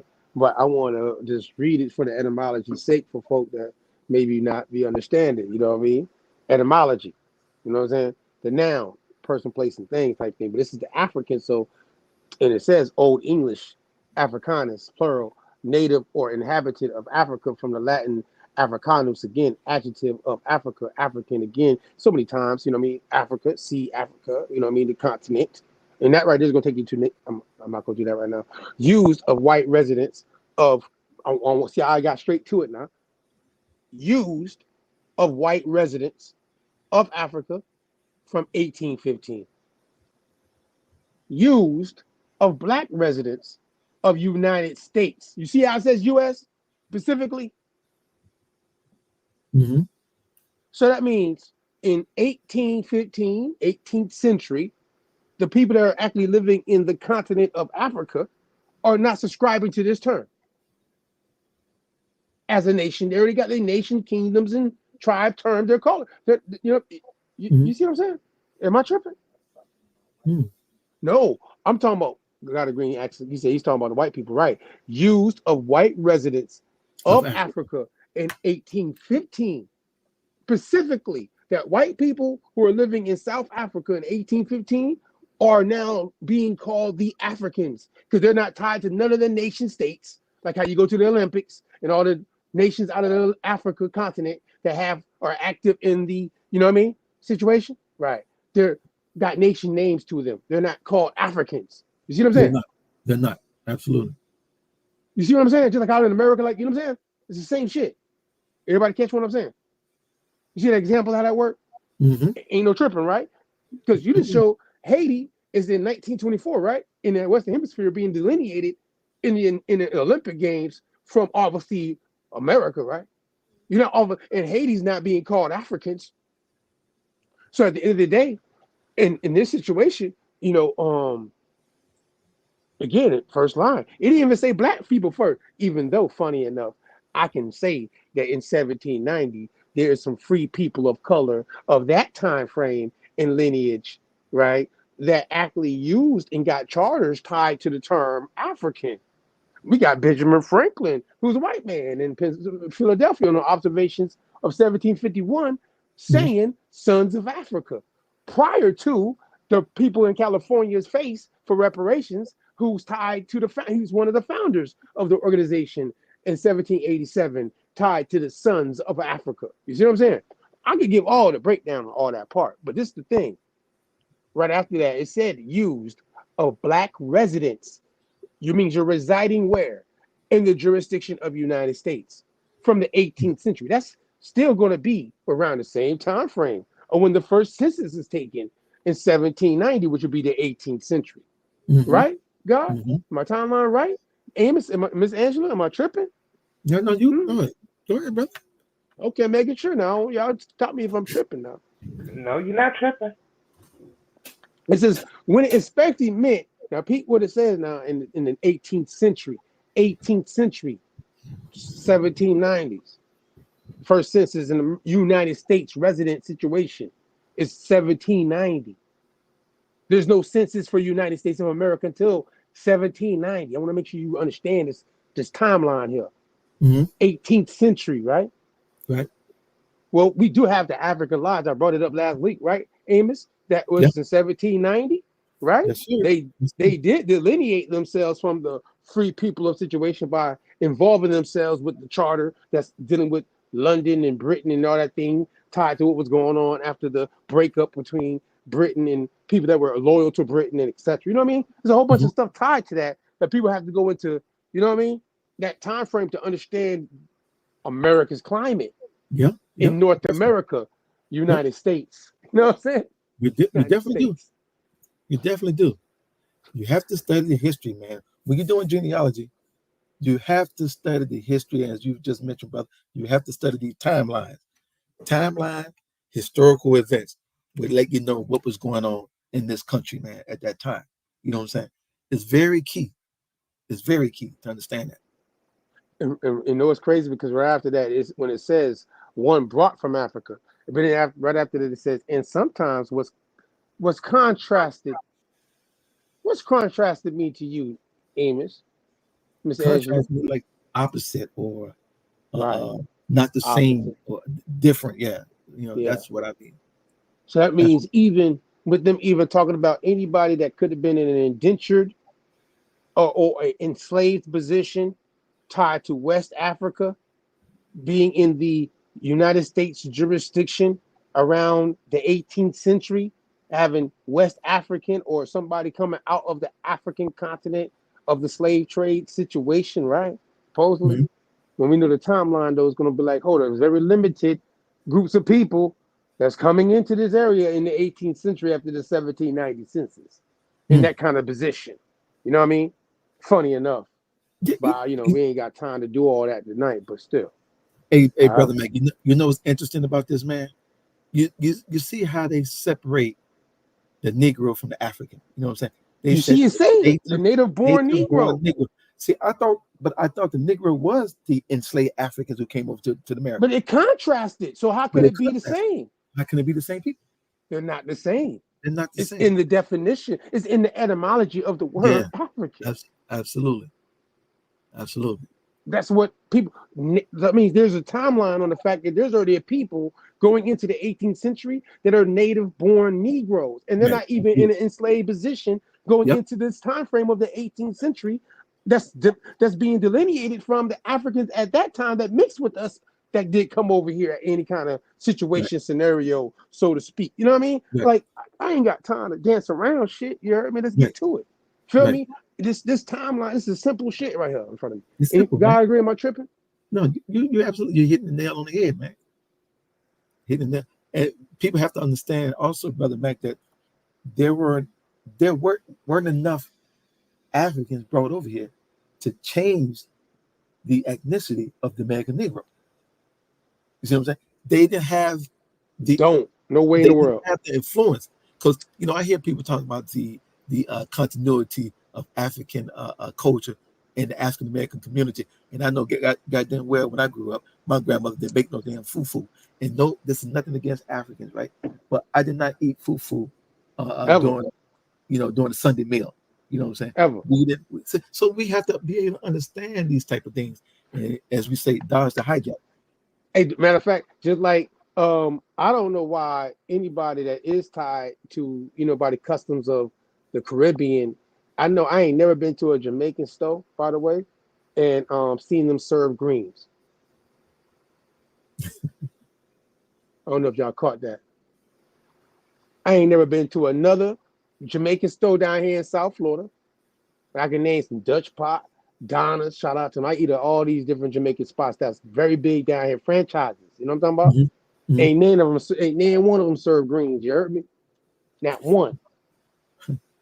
Yeah. So I don't know why people be getting caught up in that part for certain things, because some people maybe don't understand the culture, right? Yeah. That's tied to a American native-born Negro that will be eating greens, and I don't even like greens.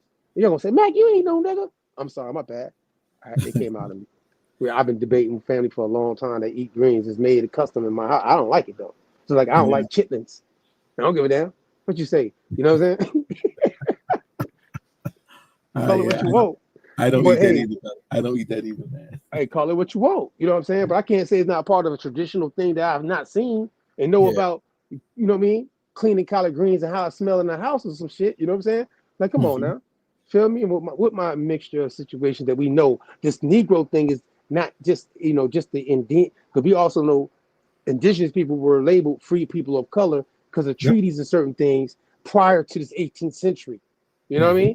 and that they got now put into during the colonial time frame prior to the British and the American Revolution situation. The people that are in this category as free people of color, are now are a mixture. They're not, because it's the indigenous groups of people who have through treaty now assimilated into the the colonial territories that have been set up by the American colony, which is now called United States. You know what I'm saying? Right. Later on in the 18th century. You know what I mean? Like some people don't really understand this timeline. And this simple paragraph right now dealing with the etymology lets you know that is a lot of people that's natively born here. See that word native? That's the loose. Native. Yeah, native. Native, right? Yeah. That's indigenous, right? Mm-hmm. That means you're indigenous to the land. Prior to the 18th century, you're indigenous to the land. Native. Yep. And as you mentioned, brother Mac, you understand this history and timeline. As Brother Lee Cummings, man, I mean, he laid it out, so well about during this time of people being transported across the Atlantic. During this time, the people who were in control, like we're talking about Negro rule in the South, the people who were sitting on the thrones, even in Europe, look like me and you. Come on now. The melanated folk, dark-skinned melanated folk, swarthy, and all that, so, Yep. Yeah, man, we got, I bypass, man.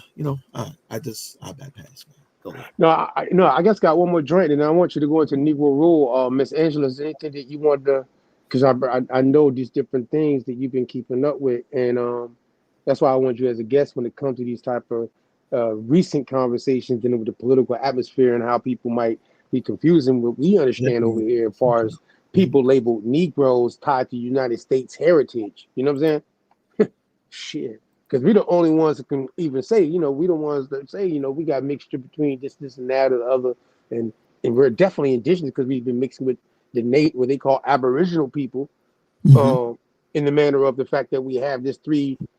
It's not even a bi, because bi signs for two, right? It's a tri, like they call trans. You know what I'm saying? Which is tied to the free people of color category of United States, which is European, African, and Indian. You see what I'm saying?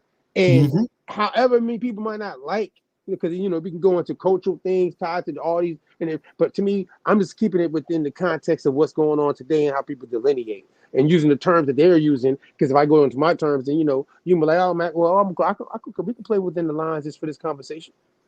Delineation wise, I'm pretty sure I understand it completely. That there's only a certain group of people that's going to be say that my grandma that might say she had indigenous, and not might say she was indigenous in the manner of how she described herself, and I ain't gonna get into that right now too either.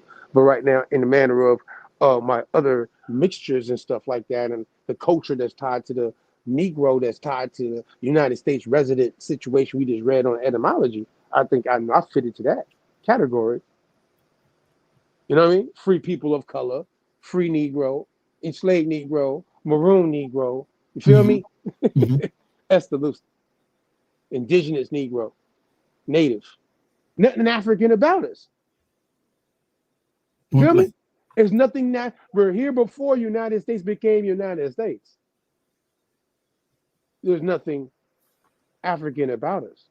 Tristy, what the hell is going on in the 21st century? But Obama's face on there though. And when he came, and you move up, guys, because I know they tired of seeing the man. They like, probably, we know who he is. Okay, cool. You know what I'm saying? But when he signed this bill, we showed this last week. And when I just wanted to highlight this first for, well, I'll let you know. And I don't want you to give me this Negro rule. You told me it was deeper than what it was, right?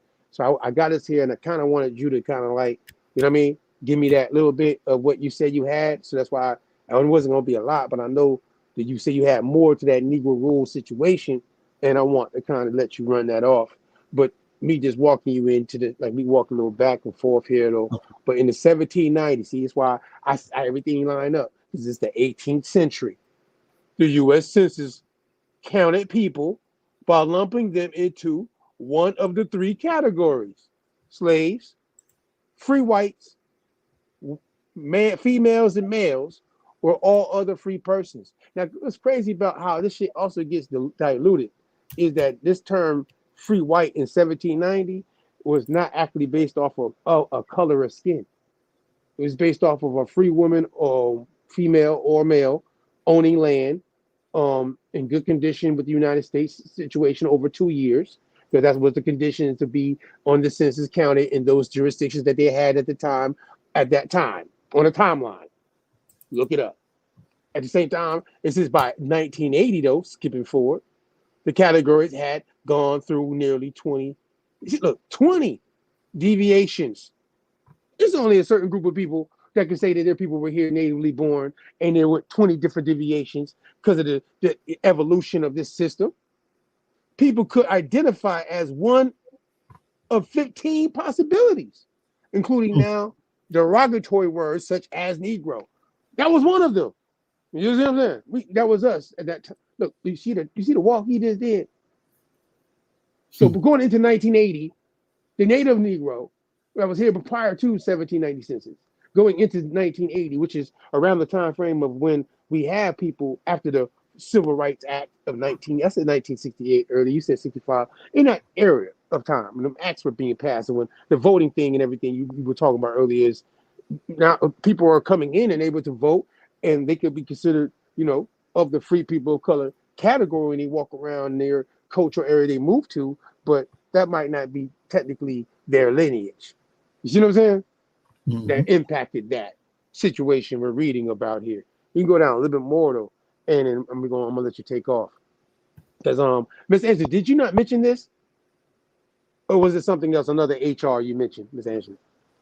You see it in the paragraph right there where it says after it was unanimously passed with 380 votes, President Barack Obama signed HR 4228. Oh, excuse me, 4238. The cataracts. Are you there, Miss Angela? Yes, I'm still here. I was just Is that reading the same through. one? Yes. Okay.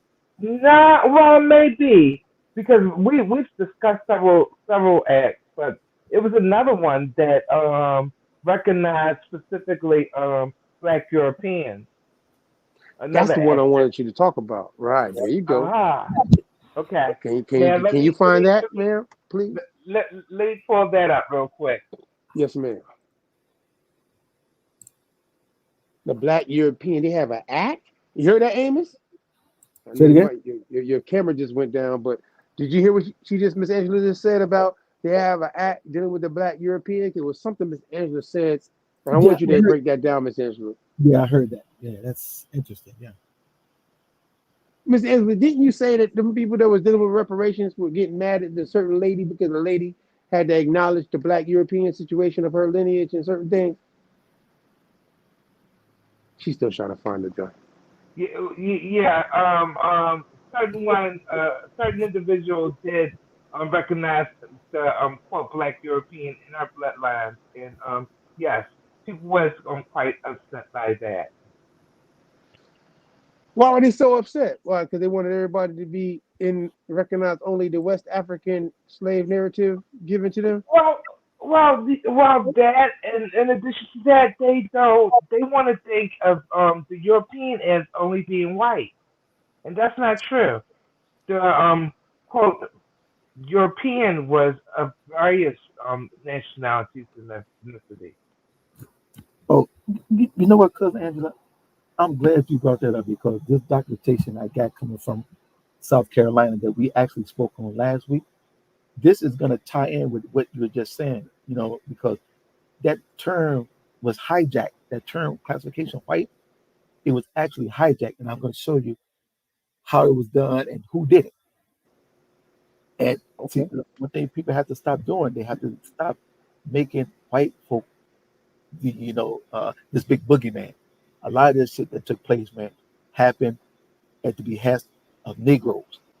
And I'm gonna show you that. And I'm glad you brought that up, Angela, about this white classification. I'm glad you brought that up. Now I wanted to ask y'all both. Well, I'm gonna let you take off right after this link right here.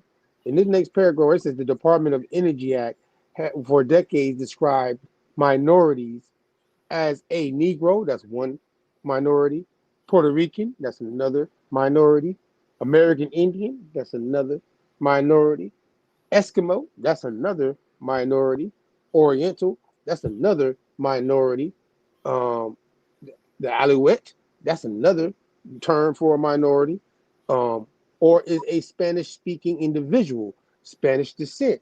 That's another minority. Even though I just got to talking to somebody I would fit into the category of the Spanish, but they are considered white. Funny enough, right? Like somehow or another. But then you can scroll down a little bit more, God, and it's going to break down a little bit more when it says the new bill changed. Remember, we talked about this last week. I want you to see this now. With the Republican and all that involved right after. You see that, right? The new bill changed the language to Asian American, Native Hawaiian, a Pacific Islander, African American, that would be the Negro. Remember now, this is Obama. He's being Pacific, right? Is he not correcting certain things in the new age that we're in? Yep. Miss Angela and Amos, am I tripping? Or? No, he did. Absolutely. He's arranging the new census. Now, people might have to agree with this. We said this last week. I don't know. But however, that's how you would know to delineate yourself between these. Now, people fall into these classifications. Native American or an Alaska Native. There's also similar language to in the local public works and capital development and investment act. See how earlier I was talking about how they got money they're allocating for BIPOC? You see what I'm saying? When he did this, there's supposed to be money allocated. Am I right, y'all? Am I right? You're right on money. Yeah.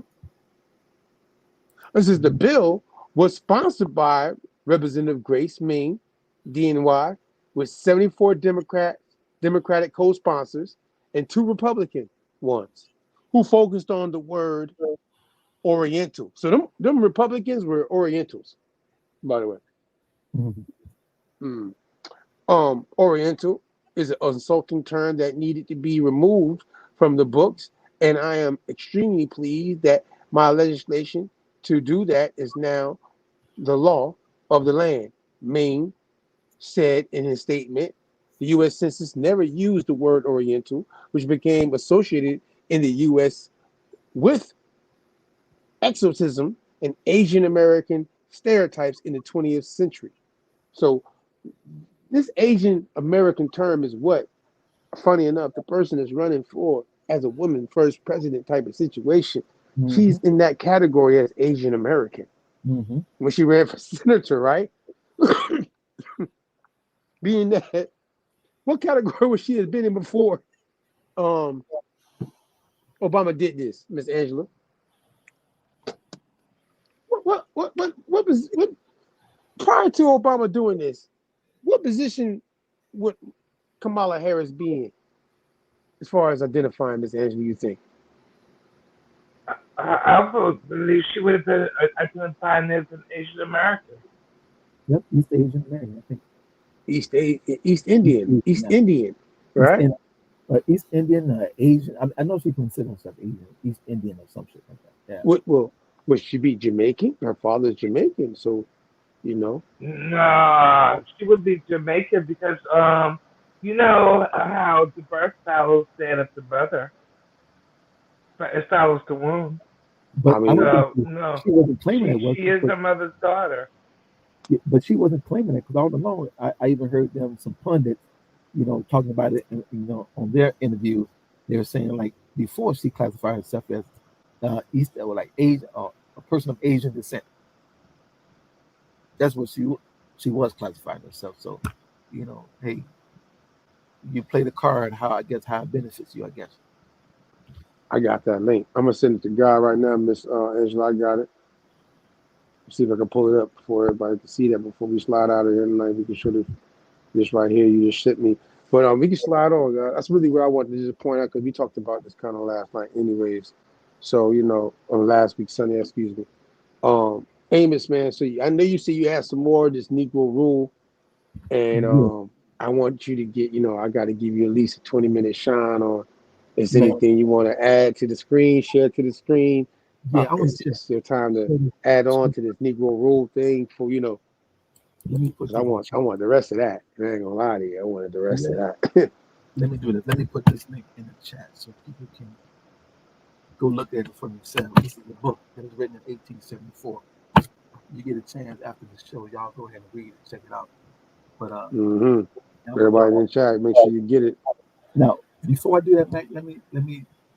Can I share my screen or no? Yeah, you can share your screen as long as you got a computer. What I have to do is okay, share. Let's start. Let's do. Boom, boom, boom, boom, boom. Where am I? It never seems to work for me when I try to share. You know what, Mac? I'm having some difficulty. So what I'm going to do, I'm just going to read off. I put the I link. mean, if you put it in the chat, then Guy Gary can snap it up. Okay, yeah, I just put it in the so chat. don't worry about it. You All gonna right. put it up. So what I want to do before I get started on that, I want to bring something up real quick. So we touched on when we first started this, we touched on that document from Mississippi, right? Yep.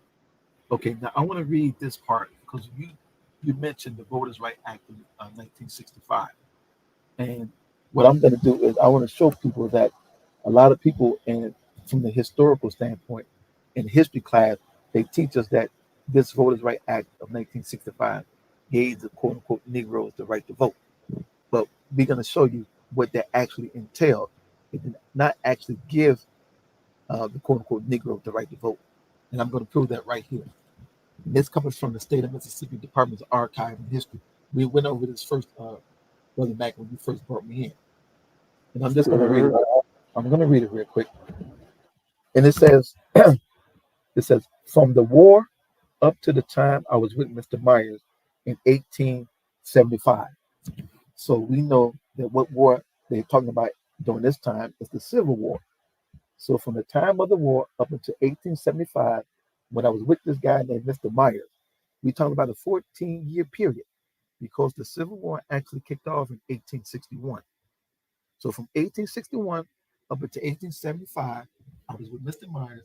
We have been going through what they call Reconstruction. Now, as I told you before, Mac, they told us Reconstruction had everything to do with rebuilding the nation after the devastating destruction caused by the Civil War. But I'm going to tell you what they say right here, coming from the Department of Archives and History from the state of Mississippi. It says, we've been going through Reconstruction, or what would be a better term, what we're talking about tonight, Negro rule. So Reconstruction is Negro rule. Then it says, or even better, black heels on white necks. Meaning, when somebody get their heel on your neck, that means you're being oppressed. You see what I'm saying? That's what it's saying here. Now, it says, every office was filled by a northern carpetbagger with Knoxville County. Hey, hold on, Amos. If you don't mind me doing one thing. Yeah. What page you reading from on here? We got the screen up with the pic. I want people to just, all we got is just to cover you, or at least tell people to cover, because they got the link in the chat too. So anybody that is following along, what page are we reading from right now? When you get that, it's going to be on page 36 when I get there. Okay, page 36. Okay, no pressure. All right, now let me finish this up right here because this is very key. It says Knoxville County and Lowndes County, Mississippi, where my folks are from. It says the county was 90% Negro. I want you to let that sink in.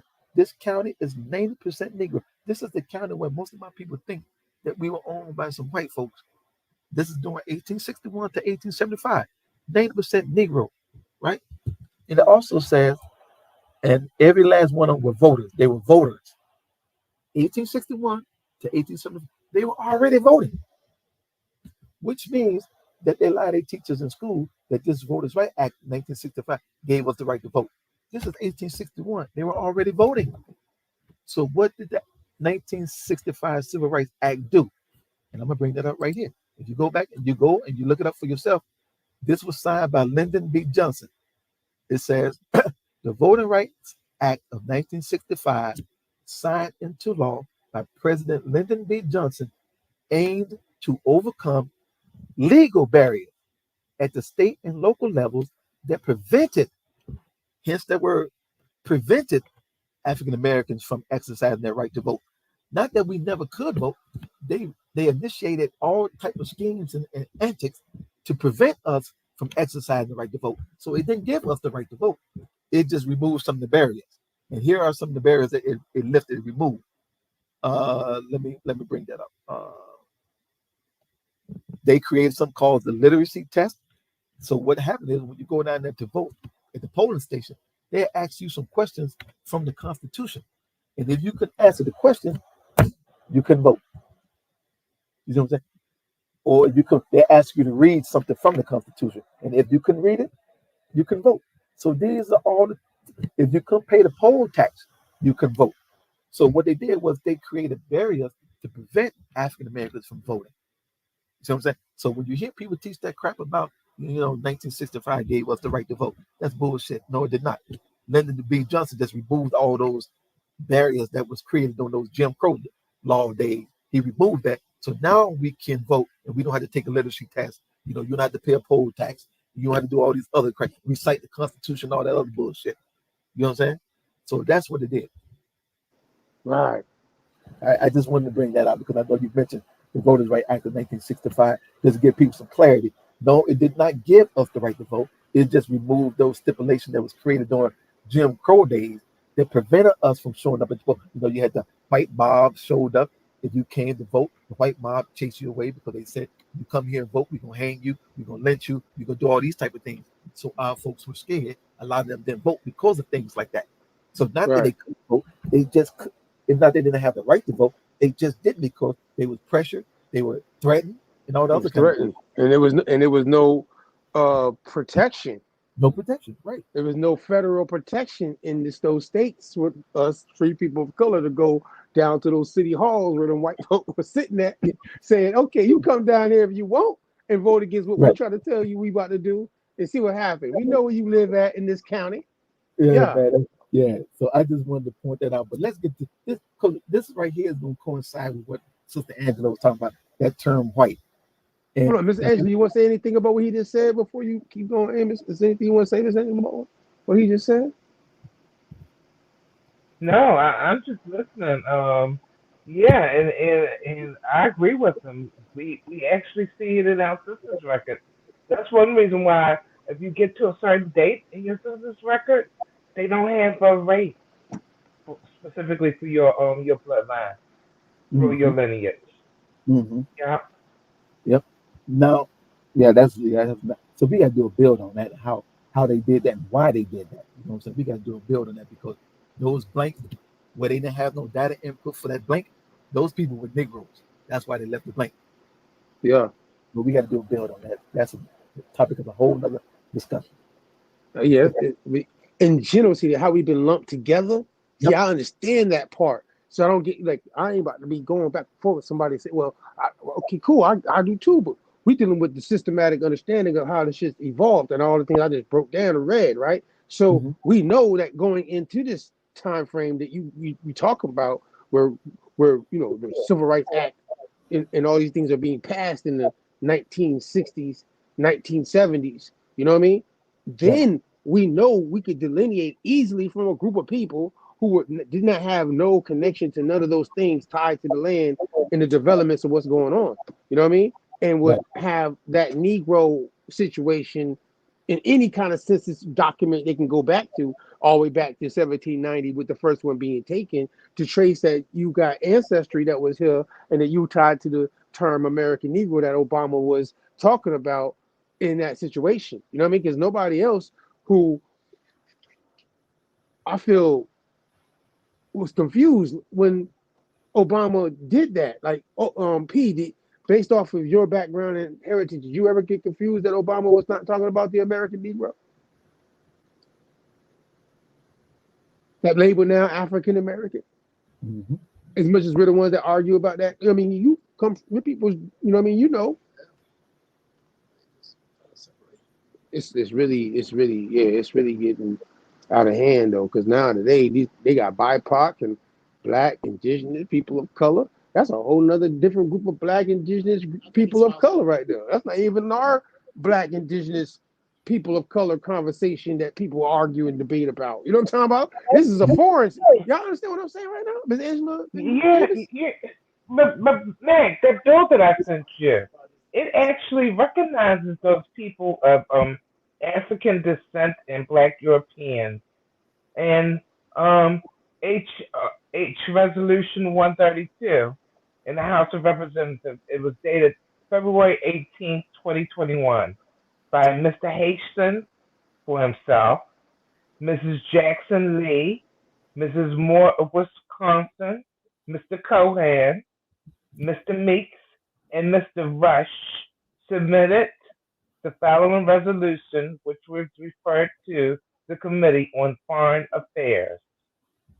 And this is what it says. It says, whereas the 109th Congress passed H Resolution 60 and S Con Resolution 90, recognizing African descendants in Latin America and the Caribbean, raising awareness of racism and discrimination faced by those communities, and leading to numerous public and private sectors initiatives between the United States and Latin America and Caribbean countries to improve the situation of African descendants. Whereas the persistence of racism and discrimination in Europe similarly necessitates congressional action to raise awareness and promote public and private sector initiatives to stem this trend. Whereas the terms Afro-European, or Black European refer to people of African ancestry or descent born in, citizens of, residing in Europe. And I'll stop there. Wait a minute. Wait a minute. Wait a minute. Amos, you heard this? You ever see this, right? I heard it. Yeah, I heard it loud and clear. Wait, I'm looking at it again. I wish I could show it. Oh, whereas this is on February 18, 2021. Mr. Hastings, Miss Jackson Lee, Miss Moore of Wisconsin, Miss Cohen, Mr. Meeks, Mr. Rush submitted the following resolution, which was referred to the Committee on Foreign Affairs. Resolution recognizing people of African descent and Black Europeans. Now, everybody out of West Africa is a slave. What are you gonna say now when these people passing these resolutions, and most of the average person that's walking around calling themselves and debating about being African American and all this stuff don't have no idea these people are applying these things on a Congress level? It's 3 years deep. I mean, I've been knowing about this before that, but you know what I'm talking about? We've been having to argue and debate with people about the fact your surname is tied to a Black European. But no, it's white people, man. You just trying to make us, we Africans, man. Stop playing. Right. Absolutely. Oh my gosh. Yep. Now, Black European, Afro-European, African or European refer to people of African ancestry. You see that? This is what African in this time frame. What are they really saying right now, y'all out there that's listening into the chat? Think about what they're saying, because see, this word African, I keep telling y'all, is tied to Europe, 18th century, charters and all, because there's nations in the continent of Africa going into the 18th century. The scramble for Africa has not happened yet with Britain, London, England. Am I wrong, Amos? Yeah, that don't happen till like what, 1885, somewhere around that time. 19th century. Yeah, Berlin Conference. It's a whole nother century. Yep. It's a century later. Yep. Feel me? So going into the 18th century in 1790, Britain breaking away from America, all that development of United States presidents and their first census and them making treaties with international situations with Morocco and all that right there. You feel me? Morocco is not being called Africans. They're being called the Moroccan Empire in the 18th century. You feel me? The Mali Empire, you know what I mean? In other kingdoms, Ethiopia is Ethiopia. You know what I'm saying? Like, there's developing things early in the continent, and they have delineated themselves based off of their developments in the 18th century. You know what I mean? So when people are like just saying no people over there are just Africans, that's not what they're calling themselves in the 18th century. Just like how in Europe, them people ain't calling themselves Europeans. Up there, Germans are calling themselves Germans. You feel me? You know what I mean? Like some people are like not. Wow. Either way though. Hey, it is what it is. It is what. Hey, I gave you the wrong page, Mac. If you go to let's start at page 32, man. You ready, God? Yeah. Page 32. Go to page 32, because like I'm I gonna said, let you run. it's gonna tie into what Sister Angela talking about with this white classification, man. Let's start there, man. Right here. Let's start right here. Now, the first, this is chapter 4, right? It says the pure blacks, the ruling power. I'm saying it again because I want that to sink in. The pure blacks, the ruling power. Then it says rivalries of blacks and yellows. That's very important. When you see the rivalry between the blacks and the yellows, and we're gonna see later on in this document, you're gonna see what that what that really entails, right? Let me start reading some of this, man. It is something more than a question of mere curiosity. Who rules this legislature? This is South Carolina. It is to an overwhelming extent, as we have already seen, composed of what? Colored men. So who was running the legislature in South Carolina at this time in the 1800s? It tells you right here, colored men. They are of every hue, running from coal black through all the intermediate shades, out to what seems, check this out, pure white. That's the reason why you cannot base a person's nationality or ethnicity based off skin color, because it's telling you right here, there was some colored men that was almost pure white. I'm not making this up. I'm reading straight from this book that was written in 1874. It says, out to what seems pure white. There appears to be scarcely, now here's the key right here. There appears to be scarcely any limit to the variety of shades of the colored population of the state, and their representatives in the legislature are hardly less various. There is really no way, now check this out, Mac. There is really no way of knowing whether any given individual in South Carolina has black blood in his veins, except you trace his genealogy. So I don't give a damn how white a person looks. You might think that person's white. He got Negro blood, possibly, unless you do his genealogy. That's what they say. So there was so much intermingling, the Negro to mix their blood so much that now you can have somebody standing right in your face that looks white, but that person is ethnically a Negro. Now, so when I tell people that the Negro has always been in charge of this country, they are. It's just that now this Negro is passing as white. He's passing. He's a Negro, but to escape the Jim Crow law and the racism, he is going under this white umbrella. But deep down in his veins, his grandfather, his grandmother, great grandparents may have been full-blooded Negroes. Some people running past that one drop rule, ain't they? Yeah. They getting past it somehow or another. Now, if we go by that law that they created, Brother Mac, if you got one drop of Negro blood, that means you're a Negro. That's why J. Edgar Hoover was a Negro. That's why your boy, I can name a lot of them, man, the folks from Negro. I seen a picture of, what's that guy's name? Jimmy Carter. I seen a picture of his wife. If you see a picture of her close up, you see the little kinky, you can look at her hair. She has Negro blood. You cannot base a person's ethnicity off of skin color. That's what we got to throw that shit out the window. Hey, based off what she just showed in 2021, when them people went and did that, and they didn't tell the whole other group of people, I'm still in. I mean, Amos, when you just obviously based on what we've been talking about with the Negro rule and everything with Lee Cummings and how it's tied to, we keep saying it's from Swarthy, you know what I mean? But then this resolution right here that Miss Angela just presented, in again February 18th of 2021, which is 3 years ago, this Congress, they passed it.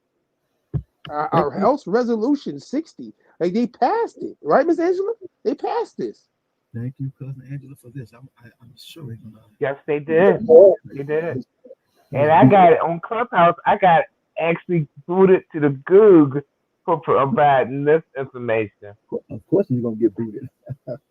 Yeah, basically the delineation of the people that's being called an African that I read in the etymology earlier, tied to the term Africa, African as a noun, are saying here in this resolution in 2021 that Congress on or 109th Congress passed, that in the Latin America and the Caribbean, raising awareness of the racism and discrimination faced by those communities and leading to numerous public and private sector initiatives between United States and Latin America and the Caribbean countries to improve the situation of African descendants.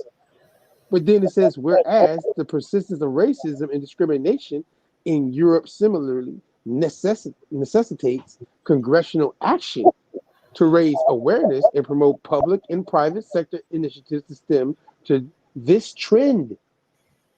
This trend, people weren't trending this joint in 2021 like that, though. But funny enough, it says, whereas the terms Afro-European, African European, or Black European refers to people of African ancestry or descent born in, citizens of, or residing in Europe. How far back they tracing that? Huh? They call these people now, like, see, boy, listen here. Hey, brother Mac, based on this article right here, man. Now I wish we had time, but based on what I just read, come from South Carolina, where they said there was some Negroes who looked like they were pure white, right? You can find out there was a meeting held in Congress where there was a debate that was going on about who can use the term classification of white, and the people were arguing about who can use the term of the term white. With these folks I just mentioned right here in this article, these are the ones who were your mulattoes or your blacks, Negroes who were passing. So what they didn't want to do, they did not want their descendants coming after them to fall under that Negro category. So they wanted to hold fast that white identification for them and their descendants. They held a meeting in Congress about this bullshit, man. So look, we have always been our own worst enemy, man, because they still Negroes, but because they can pass as white, you know what I'm saying? So now they are mistreating their own brothers and sisters just because they have a darker shade. So, you sit beside a person who is white and got your same last name, you never know, Mac. That might be your distant cousin, man. Hey, listen, I heard some shit though, and I ain't gonna lie. This, matter of fact, hey man, I gotta. It's crazy. I want to make myself look old, but my nephew, one of my nephews, has children. You know what I'm saying? And obviously with what we would call today, you know what I'm saying, white people, right? And hey, them children, I've seen the picture recently of 3 of my now great nephews. You know what I mean? The mulatto. Yeah. You see it. Yeah. It's evident, you know what I mean? So I'm not really in. I understand what it is. People gonna do what they do, man. Right. But they've been doing it for, like you said, you know what I mean? Like, it's nothing new. It's nothing new. Like, some people make this shit complicated because of their ideologies, but people have been never following the laws of the religion, saying don't mix, and they've been mixing back then. You know what I'm saying? They're mixing in the European time frame, and all these people are mixing. You know what I mean? What I mean, Mac, you can expect that when you got people come together, man, and living in one, they've lived in one landmass, right? And they're gonna interact amongst each other, right? So you're gonna find happening. People are gonna intermingle. I call it human nature. Yeah, and I don't get this racism shit, man. It makes absolutely no sense, man. None whatsoever. Yeah, it is what it is. You fall in love with who you fall in love with, and people have been trying to divide that up for monetary reasons for a long time. You know what I mean? Yeah.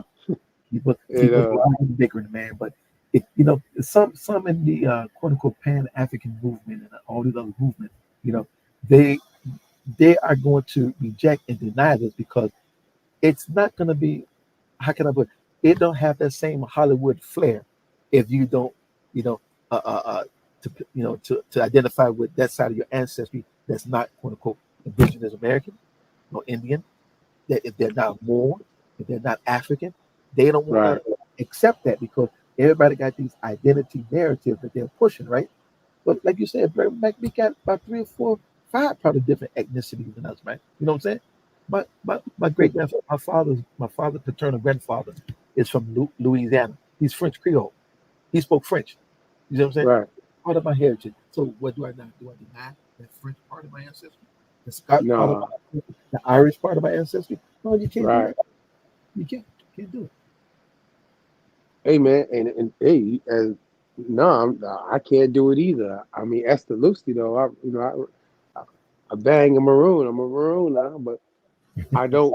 Within it, we've not been taught because of what we understand in certain things of the oneness and we acceptance of or the reality of the time we're living in.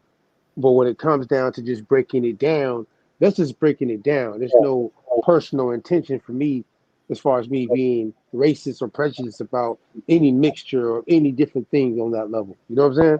But I just know we have to delineate though, because some people seem to get confused as if when I do have this conversation with you, that I don't know the difference between your heritage and my heritage just in the time frame of the 19th century. You know what I mean? Right. Like this come on now. But hey, today some people trying to draw the lines and maybe not understand that. You know what I mean? And I know that my surname and other Caribbean folk, like I said, I got some folk out of Jamaica got the same last name as me, literally. Party together and all. You know what I'm saying? But at the same time, because it'd be kind of, you know what I mean? That's Scottish. That's Scottish now. You feel me? Hey, you get around. You know what I mean? Hey, when I was in high school, my senior year, I partied with Bobby Brown. He said, all the Browns are related. I got to party with him that night because of that. Shout out to the Browns outside. But it's a true story. But we're gonna get out of here tonight. Is there anything else, man? I appreciate you coming back and breaking that part down.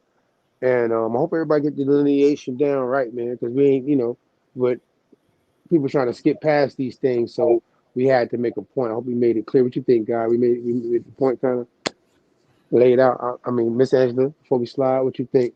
Or did we clearly kind of break it down? What you think? I think we clearly broke it down.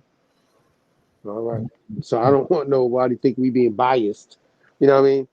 But we're delineating, right? And that word African has become, even though, as you see, and we're showing these surnames and stuff, Amos, right? You see how everything that the Negro rule and the surnames tied to it, Carter G. Woodson, 1830s, state to state, you know what I'm saying? Surnames, Negro head of states and these terms, you know what I mean? The woman, obviously they're having children with, right? And, ooh, that's a whole nother, we're going to get into that too. Once again, brother Black man, thanks for inviting me on. Ain't no pressure. Truly appreciate it. Now, I appreciate you taking your time out to break this part down with the Negro rule, man. You sent me a lot of sources, and I had to give you that shout out. When you came on that Lee Cummins joint, you took over that night. But I've been meaning to have this conversation with you like this for, I don't know how long we've known each other on Facebook, but it's 6-7 years at least. So, Yeah. you know what I mean? I'm going to say that. I appreciate Miss Angela now, how I met her, introducing me to you on the level to where I was like, yeah, I'm friends with him on Facebook. And then look at us now. Look how we talking now. That's how shit worked, though. Shout out to the party. You know what I'm saying? Yeah, for real. Thank you, cousin. Shout out to Miss Angela. You good, Miss Angela? We going to get out of here. You good? Yes, I'm good. Thank you. And thank I you, appreciate cousin. you. All right. Appreciate Shout you out to too, man. everybody in the chat. Shout out to everybody. Peace to peace and love to everybody that pulled up on us tonight and tapped in for the conversation. If you agree to disagree, you left a message. We're gonna try to tap back in after the show. Leave a message and we'll try to react and maybe we can arrange a conversation that can give more clarity. And maybe you might confuse. Just give us some feedback though. We gonna tap into it. You know what I mean? That's what we do over here. So shout out to everybody that's been pulling up. Again, my bad about this Tuesday. Like I said, I ain't gonna front. It was a long week. Lee Cummins was caught up. I wasn't even feeling right, to be honest with you. Monte was ready to go. Shout out to Lee Cummins, though. We're gonna reschedule it. We have it for the 20th, but that's the date. We're gonna try to hold it down. So you see it scheduled there, and the date changes. We're keeping to the title because we want to talk about this real King James situation with Lee Cummings, you know what I mean? And the sources we have gathered from other those folks that have it's a thing we want to kind of clear up with some things, you hear me? But tap in when I thought I missed what happened? it. I thought I missed it. No, you ain't missed it. We ain't do it. I was out of commission, and I woke up just to do it because I had to still work at night, still do my routing and shit like that. I was like, damn, I gotta handle some business later on. I gotta sleep right now. I was tired. And then I'm like, when Lee said he was slowed up, and I was like, know what, then? He's like, go on without me, Mac. I'm like, nah, bro, I ain't even in the mood to even, no, I'm not going to do it. So we going to reschedule it, though. But this Tuesday, you know what I'm saying, it's the 11th, so on the 13th, August 13th, we got Dr. Dixon pulling up from the Black Seminole Project, you know what I mean, that's, you know, building up in the project and what they've been doing with the Black Seminole Project. We're going to be talking to him obviously about his book as the author of the Negro Wars. And shout out to Zarian Hatley and you know, other folk that's tapped in and support that project. You know what I'm saying? So pull up with us this Tuesday, Negro Wars, Dr. Dixon, Black Seminole Project, Q&A. If you have any questions about the terms, shout out to Esther Lucy outside, my maroons outside. You know what it is. Tap in with us and let's have a conversation. Bring your questions. Be respectful. You hear me? Tap in. Besides that, we out of here, Maranatha. I'll see y'all next week. A couple of days, I guess, right?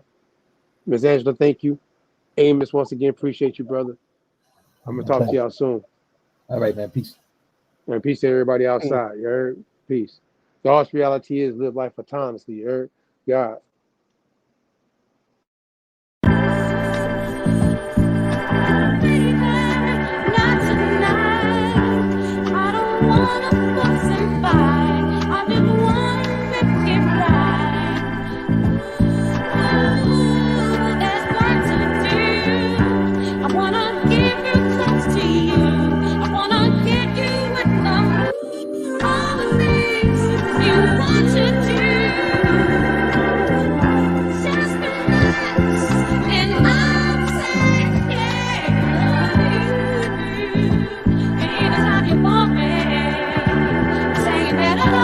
Every day in a